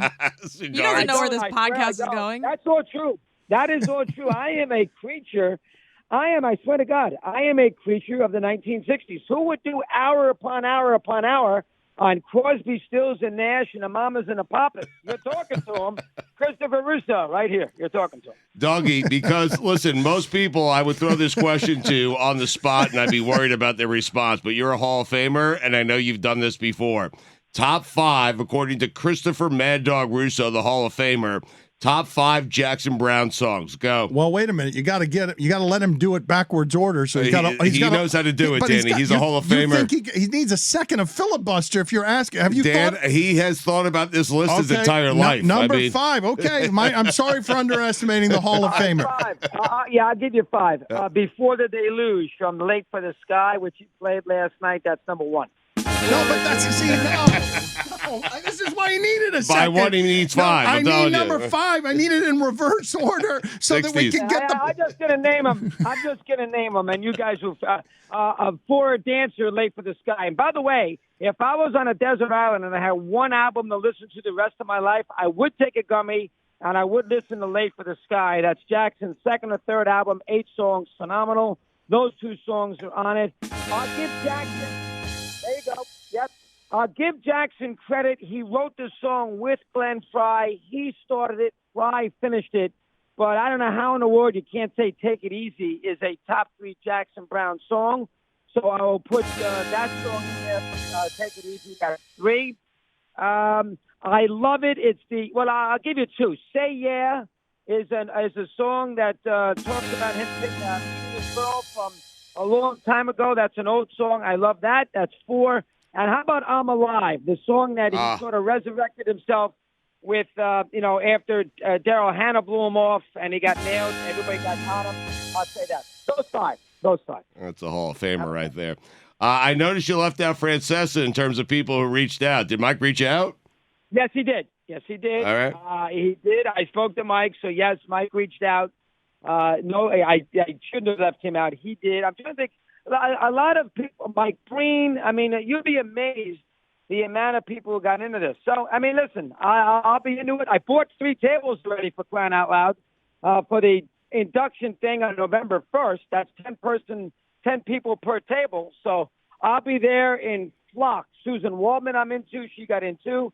Smullian was my first owner at Emmis, who owned Emmis Broadcasting at FAN, gave everybody a Christmas bonus check. Never seen that done before in history. He's going to get into this class too. So a good moment, a good week for yours truly. A good week. I want to get into the top 5 Mad Dog phrases that he loves to use because he just threw out For Crying Out Loud. But before I do that, I want to get into the mechanics of doing First Take. What percentage is totally authentic when you are making these top 5 lists, and what percentage is meant to agitate the public because you're going purposely old on stuff because you want to bother people?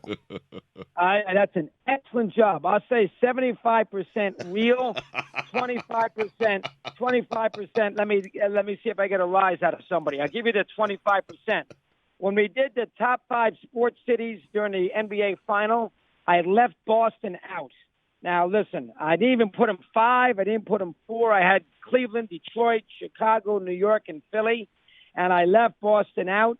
I probably shouldn't have done that, but I knew that would get a rise out of the city of Boston. I know Stephen A. would jump up and down and go crazy, and I can give you a normal list on a day-in, day-out basis, but I got to fill 8-9 minutes with that dopey segment. So if I add a little personal nonsense to it, we can have some fun with it. So I would say 75 real, 10% and 25% is a gig. What is the one from the 25% bin that you've been proudest of and remember the most because you're like, I'm really gonna screw them up with this one? Is it that or is it another one? That's a good one. Bart Starr and Ron Kramer as far as quarterbacks and tight ends. We did one of those because I did not put Gronkowski, Brady 1, and I put Starr. Such and a Kramer. great move. Look him up, guys. Yeah. Kramer was an all-timer for the early 60 Packers, but nobody knew who he was. I think that's the one I took the most glee in to foul everybody up. Those 2. That one. That was a good combination. You picked Cleveland as one of the best sports cities in the nation. Cleveland. Yeah, I did. I put Cleveland 1 because I feel sorry for the poor town, and I've been there a million times. And I love Cleveland. I've been there All-Star game. I've been there. Poor Indians lost. The Browns have been awful. It's a gritty city. They don't pretend that they're somebody that they're not. So I put Cleveland right up there in the mix. I figured that'd be something different. I put Cleveland, Detroit, just to bother people. You know what the hell? I'm in here to bother people. So I figured I put Cleveland and Detroit. I did give you New York and Philly, and the fifth one was, let's see, what I just Chicago, tell you? I think. Chicago, correct.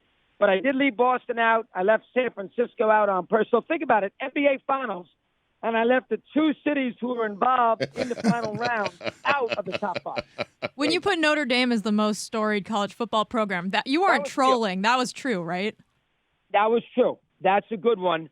I put Notre Dame 1. I put Michigan 2. Michigan bothered people. Alabama 3. Oklahoma was 5. And I think 4 was, I forget who, USC. USC was 4. Here's what I would say about Notre Dame. Notre Dame is the only program in the country that can play a schedule, have a pretty decent schedule because they got 1 million rivalries, and not be in a conference, have an NBC network do all their home games, have all the road games on TV, and still be a Final Four team every year. Now, and they did Louis, Newt Lockley, and, win one for the Gipper. I know Alabama, I get that, but Notre Dame, Alabama does not have the Subway alumni that Notre Dame has. Notre Dame moves the needle whether you went to Notre Dame or not, and people in Maine don't care about Alabama football. People in Maine might care about Notre Dame football. So that's why I put Notre Dame 1. And we have Touchdown Jesus. That was and Touchdown Jesus, and I hate Notre Dame.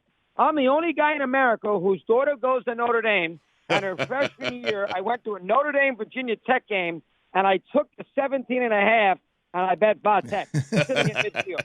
Little gummy. And by the way, they covered that night, and Notre Dame had about a 90-yard drive to win the game, so I won both ways. But think about it. I go to a Notre Dame game, Danny baby, and I bet Tech with the points, and I covered. So that tells you I can care less about Notre Dame, but they are the top school in the history of college football. I had no idea you were a Domer dad. I like you even more now, Doggy. Yeah, listen, I have some fun with these. Like everybody else, I'll throw a couple of bucks on some scenarios where I see that's interesting. I'll give you another one I took that you guys would like.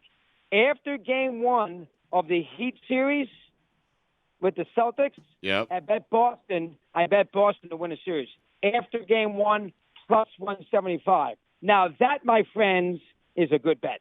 That's a good bet. Why? Because it paid. I mean, because you won. That's exactly right. It's best thing if it doesn't. I was able to cash the check. 100% right. 100%. Why do you hate Notre Dame? I don't. I hate Notre Dame because Notre Dame thinks we're Notre Dame and you're not. And my daughter loves it. My wife's into it. Irish family. My mother-in-law, can't wait to go to these games. I get a little burnt out by the Notre Dame feel. If you go to a Notre Dame weekend, it is incredible the amount of fans who go listen to the fight songs in the chapel, go down to the grotto and light the candles, hang out and watch them march into the stadium. Oh, enough already. Play the game. Jeez. It's crazy. But I've done it, I do it, once, twice a year, even in a pandemic, and it drives you nuts. So the fact that Notre Dame thinks that we're better than you and we're the Irish, and, that attitude kind of bothers me some. So that is why I'm not as in love with Notre Dame as everybody else does. And plus the fact I've had a lot of my buddies who are into Notre Dame, and they drive me crazy. So I go anti there, going against the Irish. What is the most that Doggy will bet on a game? 3,500. Wow. What is the biggest argument, if any, that you've had with Stephen A. because of something that happened on the show? Something that is real, or something that we're really pissed off at each other? Something that is real off air where you're like, he thinks you shouldn't have done something, because there's all tensions. Maybe you haven't worked together enough and you're both understanding what you're doing, so there wouldn't be any of that. I'm going to ask you about Francesa too, because I'm guessing that's a different answer with as many years as you work together. Well, I'll combine it, Dan. The Mike, when we had the arguments with Mike, there was an edge to the argument that I think at times could get uncomfortable for the sports fan listening. Because I do think that when a guy or somebody listens to your radio show, they don't want to necessarily feel uncomfortable. They don't mind yelling and screaming, but I think the average fan doesn't want to sit there and cringe when he's on the Long Island Expressway listening to me and Mike fight about, whether Mickey Mantle is better than Joe DiMaggio. And then it gets nasty. The famous one with me and Mike. The famous one with me and Mike is we were arguing about the bathroom facilities. Which one is more appropriate, Yankee Stadium or Fenway Park? Now, we must have hated each other then that was sitting there fighting about the bathroom facilities. So there was at times, 19 years, 5 hours a day, there was at times an edginess to Mike and Chris that I think was probably unhealthy. With Stephen A. and I, although we might argue, there has not been, at least to date, and I haven't done this for 19 years with him, so you got to keep that in mind too, but there is not an edginess to it that at times with me and Mike kind of maybe hampered us. Stephen A., we fight, we yell, we scream, but he's been so good to me that there has not been that edge where you say, geez, really, guys, take it easy, tone it down. Haven't had that moment yet, so I think that is the difference. Plus, it's TV. You got to be a little careful because you don't want to emote. I mean, me and Mike did 3 months of shows where we didn't talk to each other. Literally did not say one word to each other during the commercials, during the interview. We did basically a show around each other, and we did that for 3 months back in 1999. Think about that for a minute. That's hard to do, 5 hours a day. Stephen I have never gotten to that point, and I don't think we will. It's a little different. I mean, I got to get into the NBA a lot, so maybe I wouldn't do that necessarily. Maybe the topics can bother me because they are, it's a lot of NBA, a lot of NFL, not a lot of baseball. But overall, the edginess and the nastiness that seep in has not occurred, and I think that's why people like it. I think people like this first take thing. You can challenge Stephen A., and he's not going to get mad at you. He's not going to get defensive.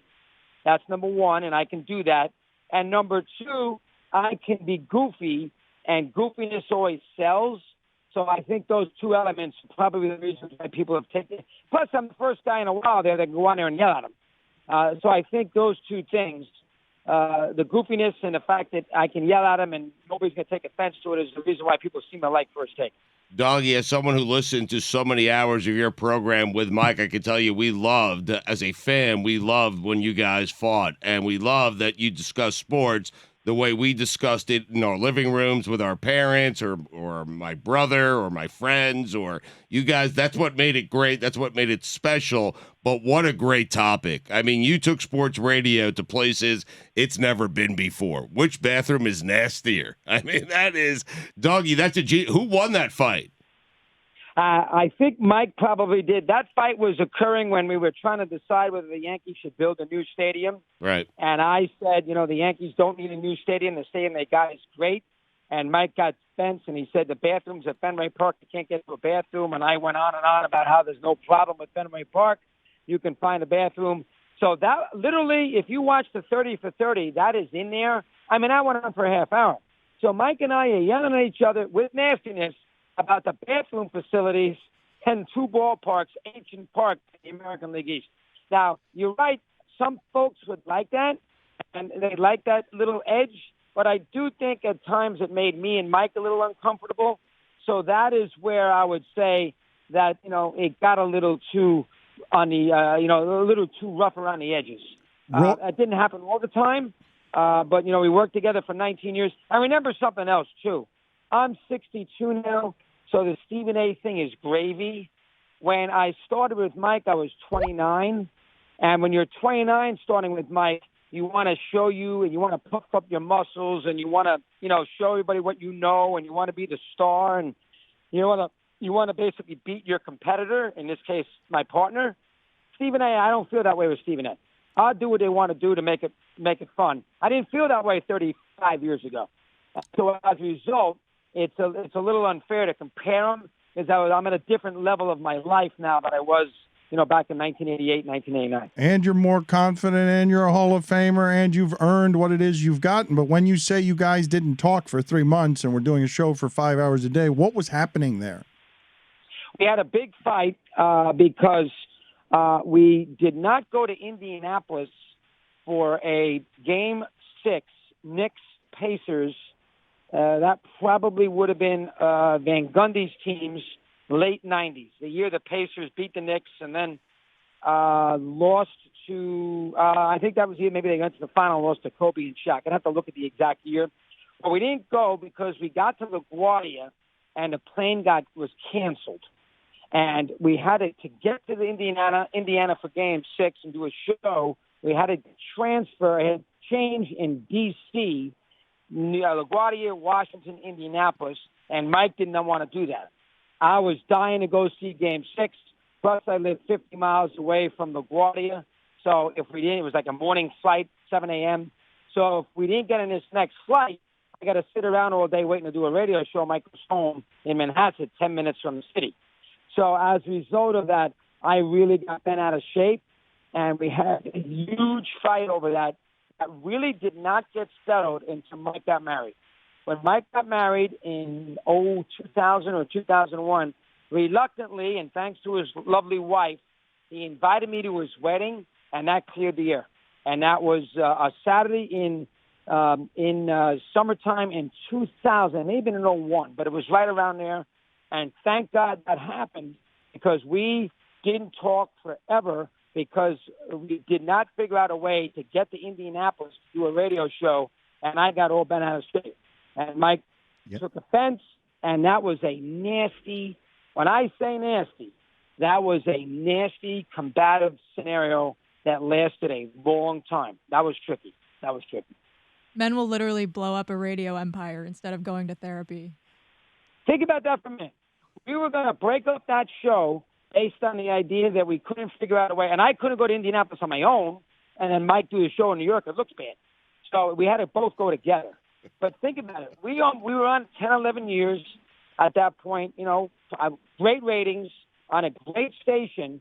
And we almost said to hell with it based on a flight to Indianapolis. We're both at fault there. And that's the sort of thing that I would never let happen again. Want to go to Indianapolis? What the hell? We don't go to Indianapolis. We do the show from home. I didn't say that then. And that is one of the reasons why Mike and I had a lot of ups and downs.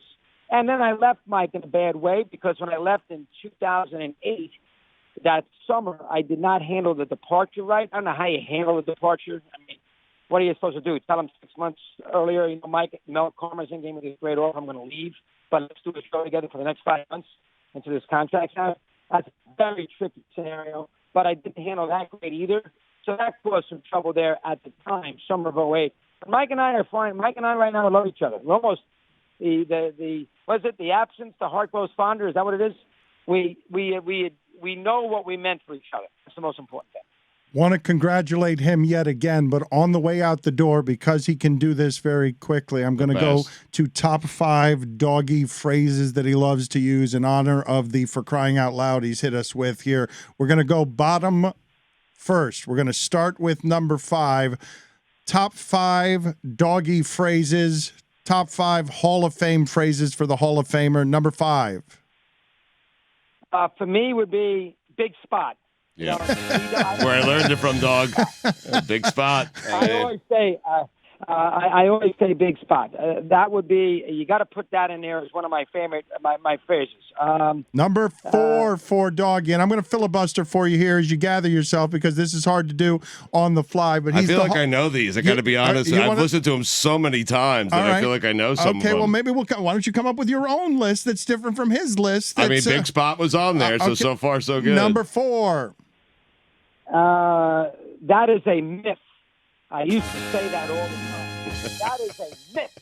So that would have to be there in the top 5. Would you agree with that, Stugotz? I would agree. It was not in my top 5, but I've heard you say it very often. So, yes. Number 3. Let's think. Can't be saying that. You can't be saying that. A million times I've heard you say that, dog. Criticizing an athlete or a coach or somebody, you can't be saying that. Number 2. This is a good one. Say something funny, Mikey. I used to say that all the time. And finally, the number one phrase for the Hall of Famer is? Can't be doing that. No, you know what a number one phrase is? Let me add an addendum. That is a freaking joke. That's a good one. Yeah, that's a good one, Doggy. That's a good one. Very Tricky was in my top 5. Gee Whiz was in my top 5. Crying out loud. And how about that? Doggy, I got the how about that from you. That's a good point. The old Mel Allen. How about that? Good point. That's a good one. You gave me 8 ones there. Yeah, I could come up with a lot of these wacky ones. And let's not forget the mispronunciations, Danny, because I am the king of not being able to pronounce certain things properly, which is, I guess you could say, adds to the charm. But at times it's put me in a couple of tough spots, too. I can't pronounce the word Smith, for crying out loud. So keep that in mind as well. Wow, so guys, that's where you got that from, huh? In your honor, Doggy, here is one of your mispronunciations. Leonardo DiCaprio at a football game. You got to be kidding me. Leonardo DiCaprio. Really? Good actor. Not bad. Another guy. He wouldn't know Norm Van Brocklin. Oh, my God. What a disgrace. We'll take a timeout. We continue. Quarter after the hour. We're on Mad Dog Unleashed. What a disgrace. What a disgrace is a top 5, Doggy. Yes. That is funny. I mean, that was last year at the Rams in either the championship game or the Super Bowl.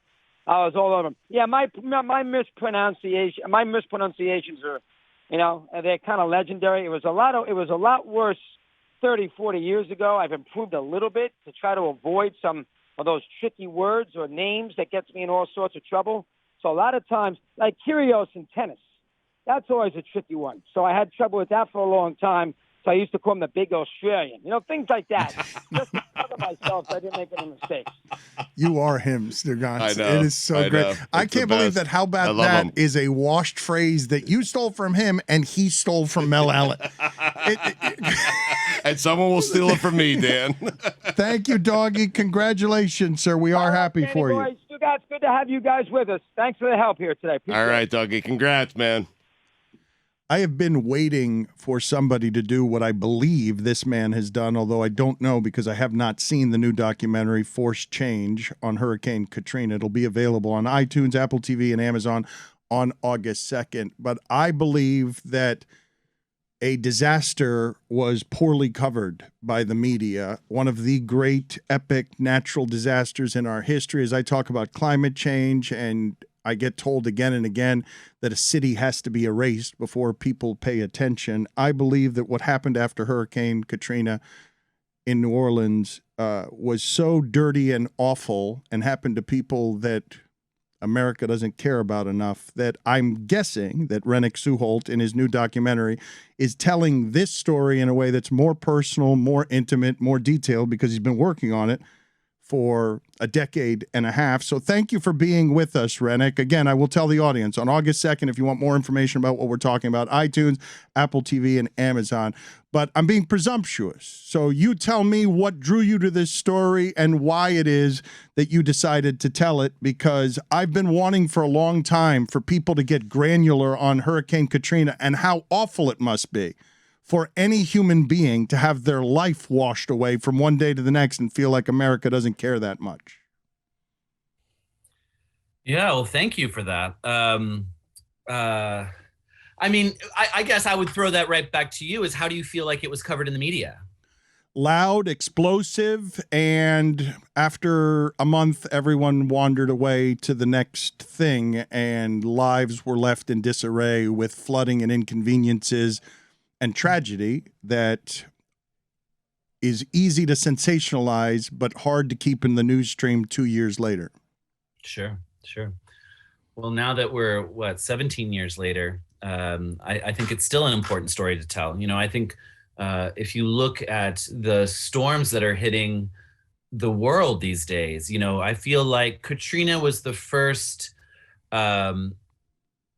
climate influenced natural disaster that hit the media and that wasn't sort of broadcast as climate change, because they talked about the levees breaking, which they did, but if a storm that big hadn't hit New Orleans, they wouldn't need to have been prepared. So my feeling is that these stories, though they will continue in frequency, when you look at people who are displaced, you usually look at places where they have political unrest or some sort of the government isn't working, or there's lack of finances. There's this kind of thing is going to happen more and more in the first world. And so I think it's an important lesson for all of us to see that we need to be prepared for whether it's storms or fires or otherwise that are going to be hitting communities, and we need to be prepared to deal with the situation, the ramifications. I mean, 100,000 people left New Orleans and never came back. You know, that just happened. You know, and New Orleans is a special place, so I hate to see that happen in New Orleans.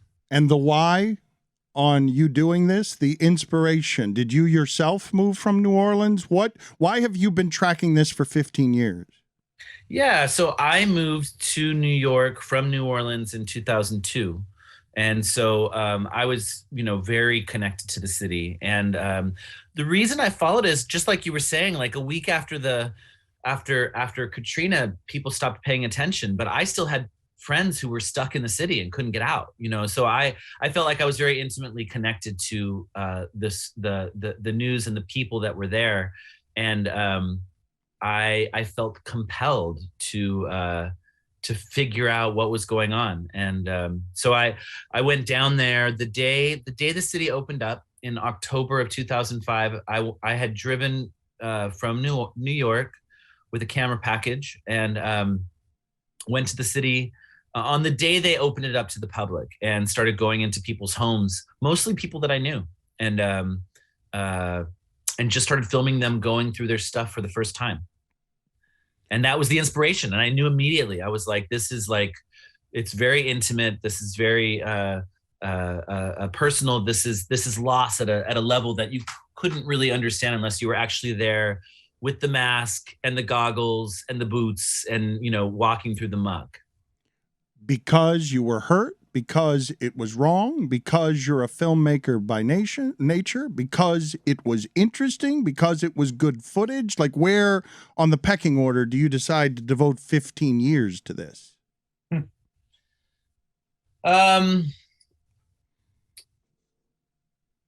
I think that some stories take longer to unfold. And I think, Spike Lee put out a very good documentary 1 year after Katrina, in 4 parts. And it was all about New Orleans, and it was beautiful, Trouble the Water came out after that, was nominated for an Academy Award. Finding the right story that actually could find an audience was something that took time for me. And I felt like people were focusing on the rebuilding, but some of the best characters that I had left. And it took them a while to figure out if they were going to stay gone, So I would say that after a certain amount of time, I knew that I needed to focus on the people who left, and that was the story that hadn't been told. So it was important to me to tell their story. And I had known them before, their lives were changed forever because of the storm. So I felt like I owed them, I felt like I owed them. I feel a bit bad about doing this to you because I'm pressing on the same question again and again. But when I ask you the whys of leaving, of choosing to tell this story, hard to tell, sprawling, and people have come before you and done it well. So you need to do it differently, and there's a standard to uphold. You're taking 15 years of care with something. When I ask you the whys of choosing the exits, the 4 stories that are exits from Katrina, is it because of the heartbreak in leaving a place that's so soulful, that is your home, and not wanting to leave it, having to leave it? Yes. I think this would be a different story if it happened somewhere in Ohio. No offense to people from Ohio, but New Orleans is a special place. People that are there for many, many years, generations. To leave New Orleans is to leave something that, there are very few places that have a specific local identity anymore because of globalization and media, to be honest. And so New Orleans is a place that when you get there, everything about it is very different, And so the people that are from there, to leave is not just to go to another place, it's to leave everything that they know. It's to leave their home, their culture, everything. Where do you rank New Orleans? American cities or the world cities you love? I mean, it's one of the best cities in the world, I would think. You know, I mean, I also love Berlin and Shanghai, but you know, New Orleans is a great city. The reason I ask you the question is because I'm trying to get at the heartbreak of you seeing that happen to a city that you love that way. It was terrible. It was terrible. I mean, you know, I feel like it's been so long and the city's changed so much since then. I feel like there's definitely some distance to that. But I mean, the city was broken. Like it was totally broken. You know, when large swaths, what was it, like 70% or more of the city was underwater. You know, I mean, it was terrible. It was terrible to see that. What got washed away?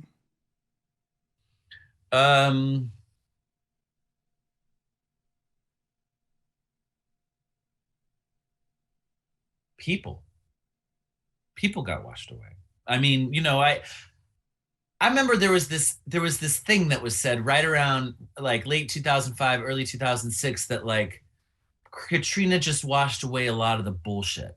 And I was like, bullshit. You know, like it was a terrible thing to say, like as if people who couldn't afford to leave the city and got stuck and then lost their homes were the bullshit that needed to get washed away. And that's basically what people were saying. So I think human beings who made up the city and made up the culture of the city got chased out and didn't have the means to return. What things were lost in the culture of New Orleans that were never to return beyond the people? I mean, it's still there, but it's different now. It's like, I remember being down there quite a few years ago, long after Katrina, but I was still working on the film and I was in like a coffee shop. And I remember I was like eating, I don't even know what I was eating, but I was looking around and there was people sitting at the bar writing, you know, and I felt for a second like I was in Brooklyn. I was like, oh, wow, New Orleans has become Brooklyn, you know, because what's happened is the individual culture that was there, that never left Louisiana, had been artists move in, which is not a bad thing, but that begins a certain process of gentrification that I think sort of glamorized New Orleans in a way that it lost something. It's still there, and I know people who are like born and bred, never going to leave, but it's gotten much more expensive. You know, it's gotten much more expensive for people who've been there for a long time, and I think. You know, I think when enough people, you know, people bought all these homes for cheap and then turned them into Airbnbs. So now there's whole neighborhoods that are like just people walking around with suitcases because no one really lives there. They're just, you know, people who are flying in and going to the quarter, you know. So it's still there, but it's definitely lost a little bit of its like thing. Broad question, obviously, given how much work you've put into this. What did you learn? I learned how to make a film, which is slightly embarrassing to say, but I think some people go to grad school and other people make a film, you know? So I learned how to make a film. I learned how to make a story. I learned how to take material and switch it around and then switch it around again. I learned the time that it takes to sort of develop stories. I learned about how you have to develop relationships to be able to then stick a camera in someone's face and develop a story, you know? So I really learned what it took to let something take its own course, while at the same time, you know, learning how to build that thing so that you can give it to the world. That's detached and professional. I was asking you more what you learned about race, culture, people. You know what I mean? I understand what you're saying. You learned how to make a film and tell a story in a way that you're proud of. I was asking more, what did you learn about America? What did you learn about race relations? What did you learn about loss? What did you learn about home? Yeah, so let me think. There's so much. Forgive me because it is a broad question. You're pouring your life into making art. You're telling the stories of people that hurt, and you want to apply the appropriate touch and care to those stories. So I did not mean to dismiss your answer. You learn how to tell their story responsibly, respectfully, in a way that you hope will reach people. About what does it tell us about America? What does this storm tell us about our systems?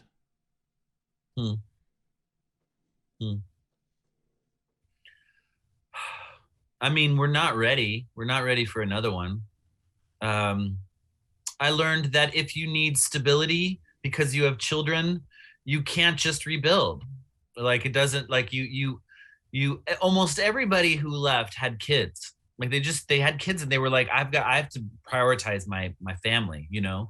And so it taught me that so for some people, their place where they live can change, but their home doesn't change. You know, that was something that Marcus, one of the characters in the film, had said. He said that, you know, I'm gone now, but I'm going to go back there one day and die. I'm going to die where my soul is. My soul will always be in New Orleans. And that was something that I felt was very, very powerful. One of the pop culture moments that echoed from that tragedy was Kanye West going on a telethon with Mike Myers, desperately pleading for people to care about black people. I remember seeing the awkwardness of this. I remember laughing a good deal at how clunky this was as awkward television, even as people were suffering in New Orleans. Let's play that sound for Rennik and the audience. I hate the way they portray us in the media. If you see a black family, it says they're looting. See a white family, it says they're looking for food. And you know it's been 5 days because most of the people are black. And subtle, but in even many ways more profoundly devastating, is the lasting damage to the survivors' will to rebuild and remain in the area. The destruction of the spirit of the people of southern Louisiana and Mississippi may end up being the most tragic loss of all. George Bush doesn't care about black people. So you have Mike Myers clearly reading and Kanye West emotional and speaking on behalf of a people that felt neglected. Your response is what when you hear that? It's Kanye used to be so cool, you know? I would say this. Yes, of course. If this happened in a city that had that wasn't considered a chocolate city, or that was like a whiter city, or that was a richer city, you know, would it have gotten more attention, and attention would have been on it longer? Yeah, probably. You know, a lot of the people that left, they couldn't leave. They didn't have a car. They were in the projects, you know, like they couldn't go anywhere. And those are the ones that got the attention. And yeah, a lot of people focused on the looting, but people didn't have anything. I mean, people were stuck in their house. It's hot down there. Like, there's no air conditioning. Like, everything rotted. Like, it was disgusting. It was terrible. So you know, do I agree that America has potentially a race problem, and that they focus more and care more about people who are, you know, not black? Yeah, I do think it's a problem, you know, but I also feel like New Orleans is a place where, like, everyone's like, let's work together, you know? And so I also feel like that was a little bit of Kanye looking down from his perch a little bit, you know, just because he was definitely saying, you know, I mean, it's a great line. George Bush doesn't care about black people. I mean, it was funny, you know, like you were saying, it was funny before, but, you know, the people that were there, like, a lot of times the people that got stuck there really did have nothing, you know? And so, you know, should it have changed? Would it have changed if it was, you know, somewhere in Florida? You know, I don't know, maybe. Oh, I think a lot of things would have been different. I think it would have gotten climate change attention if it merely wasn't something that was below sea level. So people think,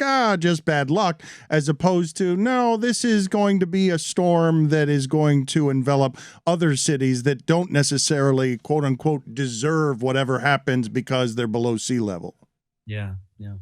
I think you guys are in Miami, right? Please don't do that. Yes, please. Yes, we are in Miami. Yes, it's a constant fear down here. Of course it is. If the storms are getting stronger and one of those hits here, we don't have the capacity to endure it either. Right. You don't. It's just terrifying because people think it's New Orleans. It's below sea level. But no, it was the strength of that storm. There is no city that's prepared for that. It doesn't exist. No, from Texas to Florida, you know, across the whole Gulf. What do you think was most interesting? And this is also a hard question. Or what do you think are the more interesting parts of your documentary? Why is it worth watching for the people listening to this? I think you see how for the most part, I did not focus on the people that I knew were blue collar people who worked in the city. And so they had the means to at least apply for some money and get a grant or whatever. They were able to sort of like get back on their feet to a certain extent. They weren't in the projects. But even though they landed, they had hope that this would be a change for good. All of them experienced trauma in a way that affected their lives greatly. So I think understanding that this kind of thing isn't just like, if you're going to be okay and you can survive, you'll be fine, that it's something that really affects you deeply. And people had drug addictions, and there was suicide. There was a lot of things that happened to people that just nobody expected, but over time, like the trauma clock was ticking. So I think if you give it the time and you watch it through, you see that, like, when you're forced to change like that and you have the will ripped out of your hands, the repercussions of that will be seen years down the road. When you say it was disgusting, what was disgusting? What are the details, the smells, the sights that you remember that jarred you as a filmmaker? Dead animals everywhere. You couldn't walk into a home without wearing goggles, because your eyes would start to, you couldn't see. Like the mold was so strong that you couldn't breathe. It was, it was long before COVID, and I was wearing N95 masks. It was, you're walking in muck 6 inches deep, and you just can't breathe. I mean, you literally couldn't breathe. Like you needed to step out of the home because it was so strong, because it was warm. New Orleans, this hit in August. It was very hot, and everyone's refrigerators had totally rotted and were full of maggots. I mean, it was just like, I didn't see any dead bodies. They cleaned up the dead bodies before I got there, but I feel like everything else that was rotting and disgusting about a city that had been underwater and then, receded. It was really intense. And what was crazy about the city is that I would spend the day driving around, going in to people's homes and filming. And then I stayed at a friend's of mine who lived near the Mississippi, uptown. And she had cable, air conditioning, electricity. Like they lost electricity for like a week, and that was it. And so every night would be crazy, because there would be like the news, and there would be like but you're in the same city, but it was like during the day I had gone into a war zone and then had come out, and it was really intense. Force Change. It's about Hurricane Katrina. It will be available August 2nd, iTunes, Apple TV, Amazon. Thank you, Rennik, for telling the story. I'm looking forward to watching it, because I've been waiting for someone to tell this part of the story. So I thank you for doing so. Thank you for having me. Whitty just had a revelation in the hall. Marcus Freeman is a handsome dude. He took me aside and he was like, "Hey, I don't want to say this in front of Jessica, but good-looking bloke." And I was like, "Who?" He's like, "Marcus Freeman." I'm like, Who said they didn't want to say this in front of Jessica? Sorry, I'm betraying your confidence. And then I said it in front of Jessica anyway. I just looked at the television to go, Marcus Freeman is, I was going to like say handsome or good looking. I just went, Marcus Freeman is hot. Let's discuss this for a second. I read in the New York Times the other day. Do you realize how old? I was stunned by this. How old the expression is to refer to someone, a human being, as hot and have it be sexy and beautiful. If you had to guess when we started doing that and come up with a year or a decade, when would you guess people started referring to others as hot? 2002, Paris Hilton. The 80s, man, everything was hot. The 50s. I would say the mid-1970s. I would say the 50s, because Some Like It Hot, the Marilyn Monroe movie, I would go with that as a reference. I would say the 50s as well, just to be surprised at your answer. What are you laughing about with a mouthful of food, Jessica? Roy, that was so old of you. I don't even know what he said. I didn't get it. I was like, oh, okay. It's common cultural reference. You never heard that movie? What common cultural reference is that? Marilyn Monroe, I've never heard it before, but Roy knows common cultural references that span the decades. There's a Netflix movie coming out about Marilyn Monroe. That's one. So there's your common reference it's now. come out, I think. And Okay, yes, people know who Marilyn Monroe is, Roy, but I couldn't name one of her flicks. Okay. Well, damn. Roy, I think we need imaging, and I think just like you did the other day where you just randomly, and really it had no place in the show and it wasn't knowledge that you should have had or said out loud. Regardless, in the middle of our show, you informed us that Utah is the B state. It was nothing that we were talking about, and I want to refer to Roy Bombs as something that has a name. Do you have a choice that we can have my father yell whenever you have one of these random facts that doesn't have anything to do with anything that is uniquely yours? Yeah. Belly bomb. I like it. That is excellent work. Let's do a belly bomb because his name is Roy Bellamy, and we will figure out imaging for that. But the correct answer... Belly bomb. He dropped a bell. I mean, he's got a belly. Yeah. He dropped a belly. Yep.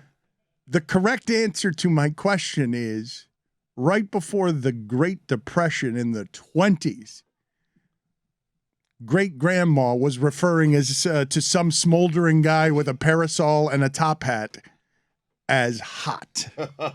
Wow. Shocking. The 1920s? Yep. That seems like such a young person phrase. I was actually just talking about this with one of my friends while I was on vacation, Dan. I think that his name's Harry. Oh, no, which vacation? Oh, the one that I was on 2 weeks ago. Charlotte Wilder. It wasn't Charlotte. It wasn't Charlotte. It also wasn't Priya, who I have a plant named after. Priya. But my friend Harry and I were talking about how someone said to me that they thought someone was sexy, and I was like, I just can't fathom myself or someone in my age group referring to someone as sexy. It just seems like a phrase of an older era, right, Tony? Like you would never call someone sexy. Yeah, it's sexy. I'd say something is sexy, but not a person is sexy, right? We've got a couple of photos of you, Tony, lately that are sexy. I sure or do. Hot. Yeah. One of them was your thighs, which you have my new avatar. a bit of quad father in you. Lewis was taking pictures of how. I didn't know, Dan. I didn't know that he was taking pictures of me. Well, he wasn't intending to. It was how flimsy your mic stand is and why it is that it sounds like a restaurant table that is unbalanced, which is one of the most annoying things. And put it on the poll, Roy, please.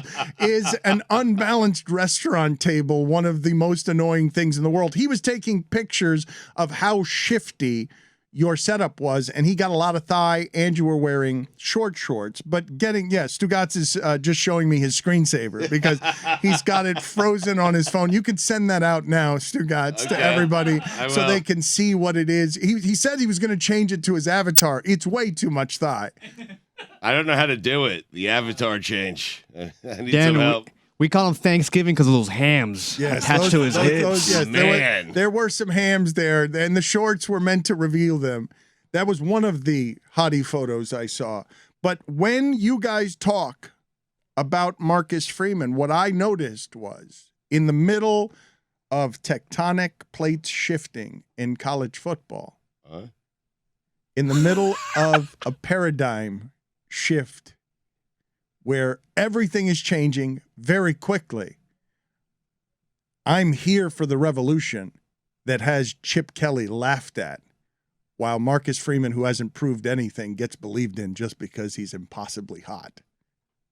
What a shift that would be in what gets to govern that sport if he gets the recruits at Notre Dame because he walks into the room and mom falls in love, or dad. I think he's proven that he's already a great recruiter and a top-tier defensive coordinator. What he hasn't proven yet is if he can be a head coach, Dan. That's what we will find out. He also proved this week he's a phenomenal actor. I don't know if you saw the video that our friends Mike Golick and Mike Golick Jr. were in the Notre Dame Shamrock Series jersey reveal, but they did a parody on The Hangover with Michael Mayer and Isaiah Foskey, two of the best players on the team, and Marcus Freeman. Who themselves were not very good actors. Marcus Freeman, though, looked like an A-lister. Like he fit. He really did. He fit the part. The sunglasses were magnifique. I feel like he's coming for Kingsbury's stuff. He's eclipsed him for me, Clive. Wow. Like that is what? Yes. I mean, I think the life in the NFL has beaten Kingsbury down a little bit.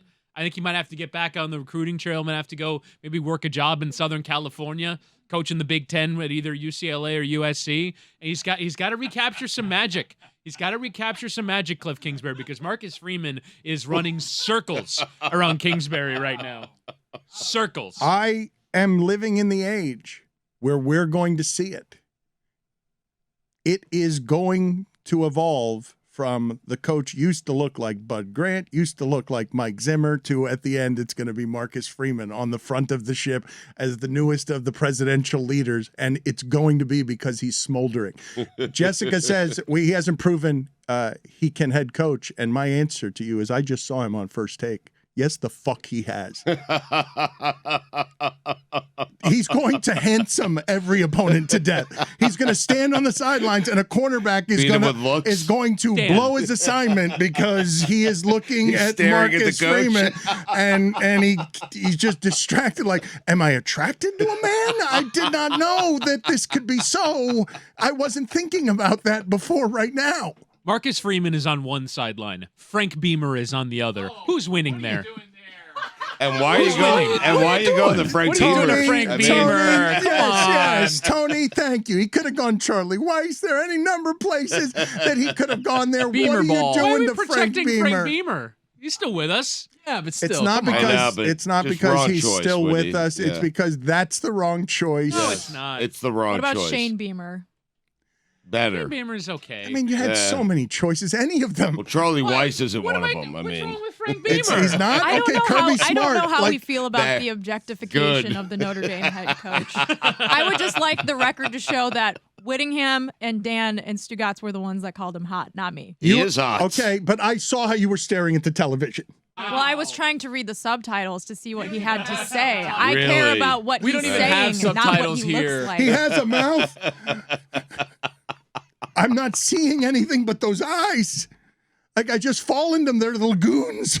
I am questioning why I got married to a woman. Wow. I mean, he's that good looking. I'm here for the objectification of a coach and the new order arriving. I want him to win just because I want him on the largest stage so I could look into those lagoons. I've noticed it's been difficult for people who hate Notre Dame to accept the fact that their head coach is very likable now. People are really grappling with that. I'm chewing breakfast, so I would like to keep talking, but I can't. He's likable for now, though. Yeah, let him start 0-1. Right. Exactly. Right. Let him go 8-4 this year and see how likable he is at the end of it. That whole thing that happened where Charlie Weiss got the extension and the guy named Tyrone was run out of town. The difference is there. Go ahead and let Notre Dame have a head coach who's black and does a lot of losing. See how that one goes over. I have nothing to say. I agree that institutional racism exists. You have not. Do you have anything to say that's not with a mouthful of Pop-Tart or whatever it is you're eating? It's actually a chocolate-covered rice cake I got at Trader Joe's. Oh, There's a new Trader Joe's in Miami, man. I saw a fan of the show there, actually. Oh, no. Yeah. I think How'd you know? Exactly, Roy. Because he came up to me with his shopping cart and pointed at me and started laughing. And I said, and then he points at his phone and wakes up his phone, and he was listening to the show. And then he kept walking away. It was very bizarre interaction. So he said nothing. He said nothing. He just laughed at you. He laughed, pointed at my face, pointed at his phone, and then walked away. And I was left reeling in the produce section. Why are you saying, oh no? Because what just happened to you, Jessica, is exactly the way you're describing the way that my father, who was with my wife, my mother, I'm sorry, on the beach, Freudian slip, while my father was on the beach and he realized rather suddenly that a woman was topless sunbathing. That's how he reacted when my mother told him to please behave himself. He just started nervously pointing and laughing. He did not know what to do with the information of there was somebody not wearing a bikini top. He couldn't process it. I don't think this guy could process that he was standing next to a micro celebrity. And I mean micro in the smallest micro nano celebrity, perhaps is a better expression. But why did Roy say, oh no, at a fan walking up to you in a grocery store? Just our fans. God love them, but come on. We've all been there. Yeah. I would react the way your father did if I saw Marcus Freeman topless. You would laugh and point? I'd be nervous. I wouldn't know what to do. Would you also be topless at the same time or no? I'd rush to put my shirt back on because I wouldn't be able to compare what Marcus Freeman looks like without a shirt on. Tom Brady looked pretty good with his shirt off. Saw him the other day. He's I don't know, he might be doing things to the face that are illegal, but the body seems to be at 44 also not aging in a way that's wildly confusing.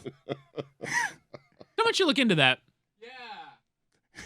How it is that Julio Jones He's 44 and Kyle Rudolph can make it so that Tom Brady's 35 and a half touchdowns for the season at 44 looks like not only a sure bet, but I'm guessing is going up over the last couple of days as they get Julio Jones and Kyle Rudolph. Have you seen the videos of them in practice together? Brady to Jones. Oh my! Julio Jones is going to have the greatest season he's ever had. What are you doing, Stu? Don't What are you doing? Don't I'm do falling that. for Come it on, again. don't fall for it. It can't be the greatest season he's ever had. He had a season of 136 catches, like 2,000 yards, like Get 3 ready. years ago. I mean, listen. First off, you don't want to disappoint Tom Brady. That's number one. Number two is Julio can still string together 16 games and have 17. That's a fine. And still have. I'm telling you right now. He does not want to let down Brady. He is going to have the best season he's ever had. But Tony, he looks like Julio Jones in his prime again. No. He looks like the Julio Jones we saw at the Atlantis. I am telling you. Stugotz, Julio Jones's greatest season. Yeah. Tony, just give me the numbers on what Julio Jones has been the last 2 seasons, what his greatest season is, because you're being ridiculous. I, too, You'll expect Julio Jones to not look washed in that uniform. You can't make the argument, Stugotz, reasonably that Tom Brady is going to have Julio Jones be the best receiver in the history of the sport. Randy Moss had great seasons with the Vikings, then had 2 lousy seasons with the Raiders, and then went to Tom Brady and had the greatest season he's ever had in his entire career. And I'm telling you, that's what's going to happen to Julio Jones. Go ahead, doubt me. I care about you, Dan. Don't say it. Don't think about it. You're going to be wrong. The last 2 seasons, in 21 and 20, he had a combined 82 catches for 1,100 yards and 4 touchdowns. The last 2 seasons. 2 seasons without Tom. Right. Without Tom. His average season before that was probably those 2 seasons. His median was probably something like that. The season before that, so we're talking about 21-20, he had the combined. 2019, he had 100 catches for 1,400 yards and 6 touchdowns. Mm-hmm. His best season, 136 catches for 1,900 yards and 8 touchdowns. Right. We'll have a better season than that. I'm telling you. Like his foot doesn't work anymore. Well, it does now. Okay. Is that breaking news or? I mean, it is. TB12. It is breaking news. Guerrero. I mean, Guerrero, TB12, Fountain of Youth. I'm coming around on Stu. Okay. Yes, he wins. He wins Yes. another argument.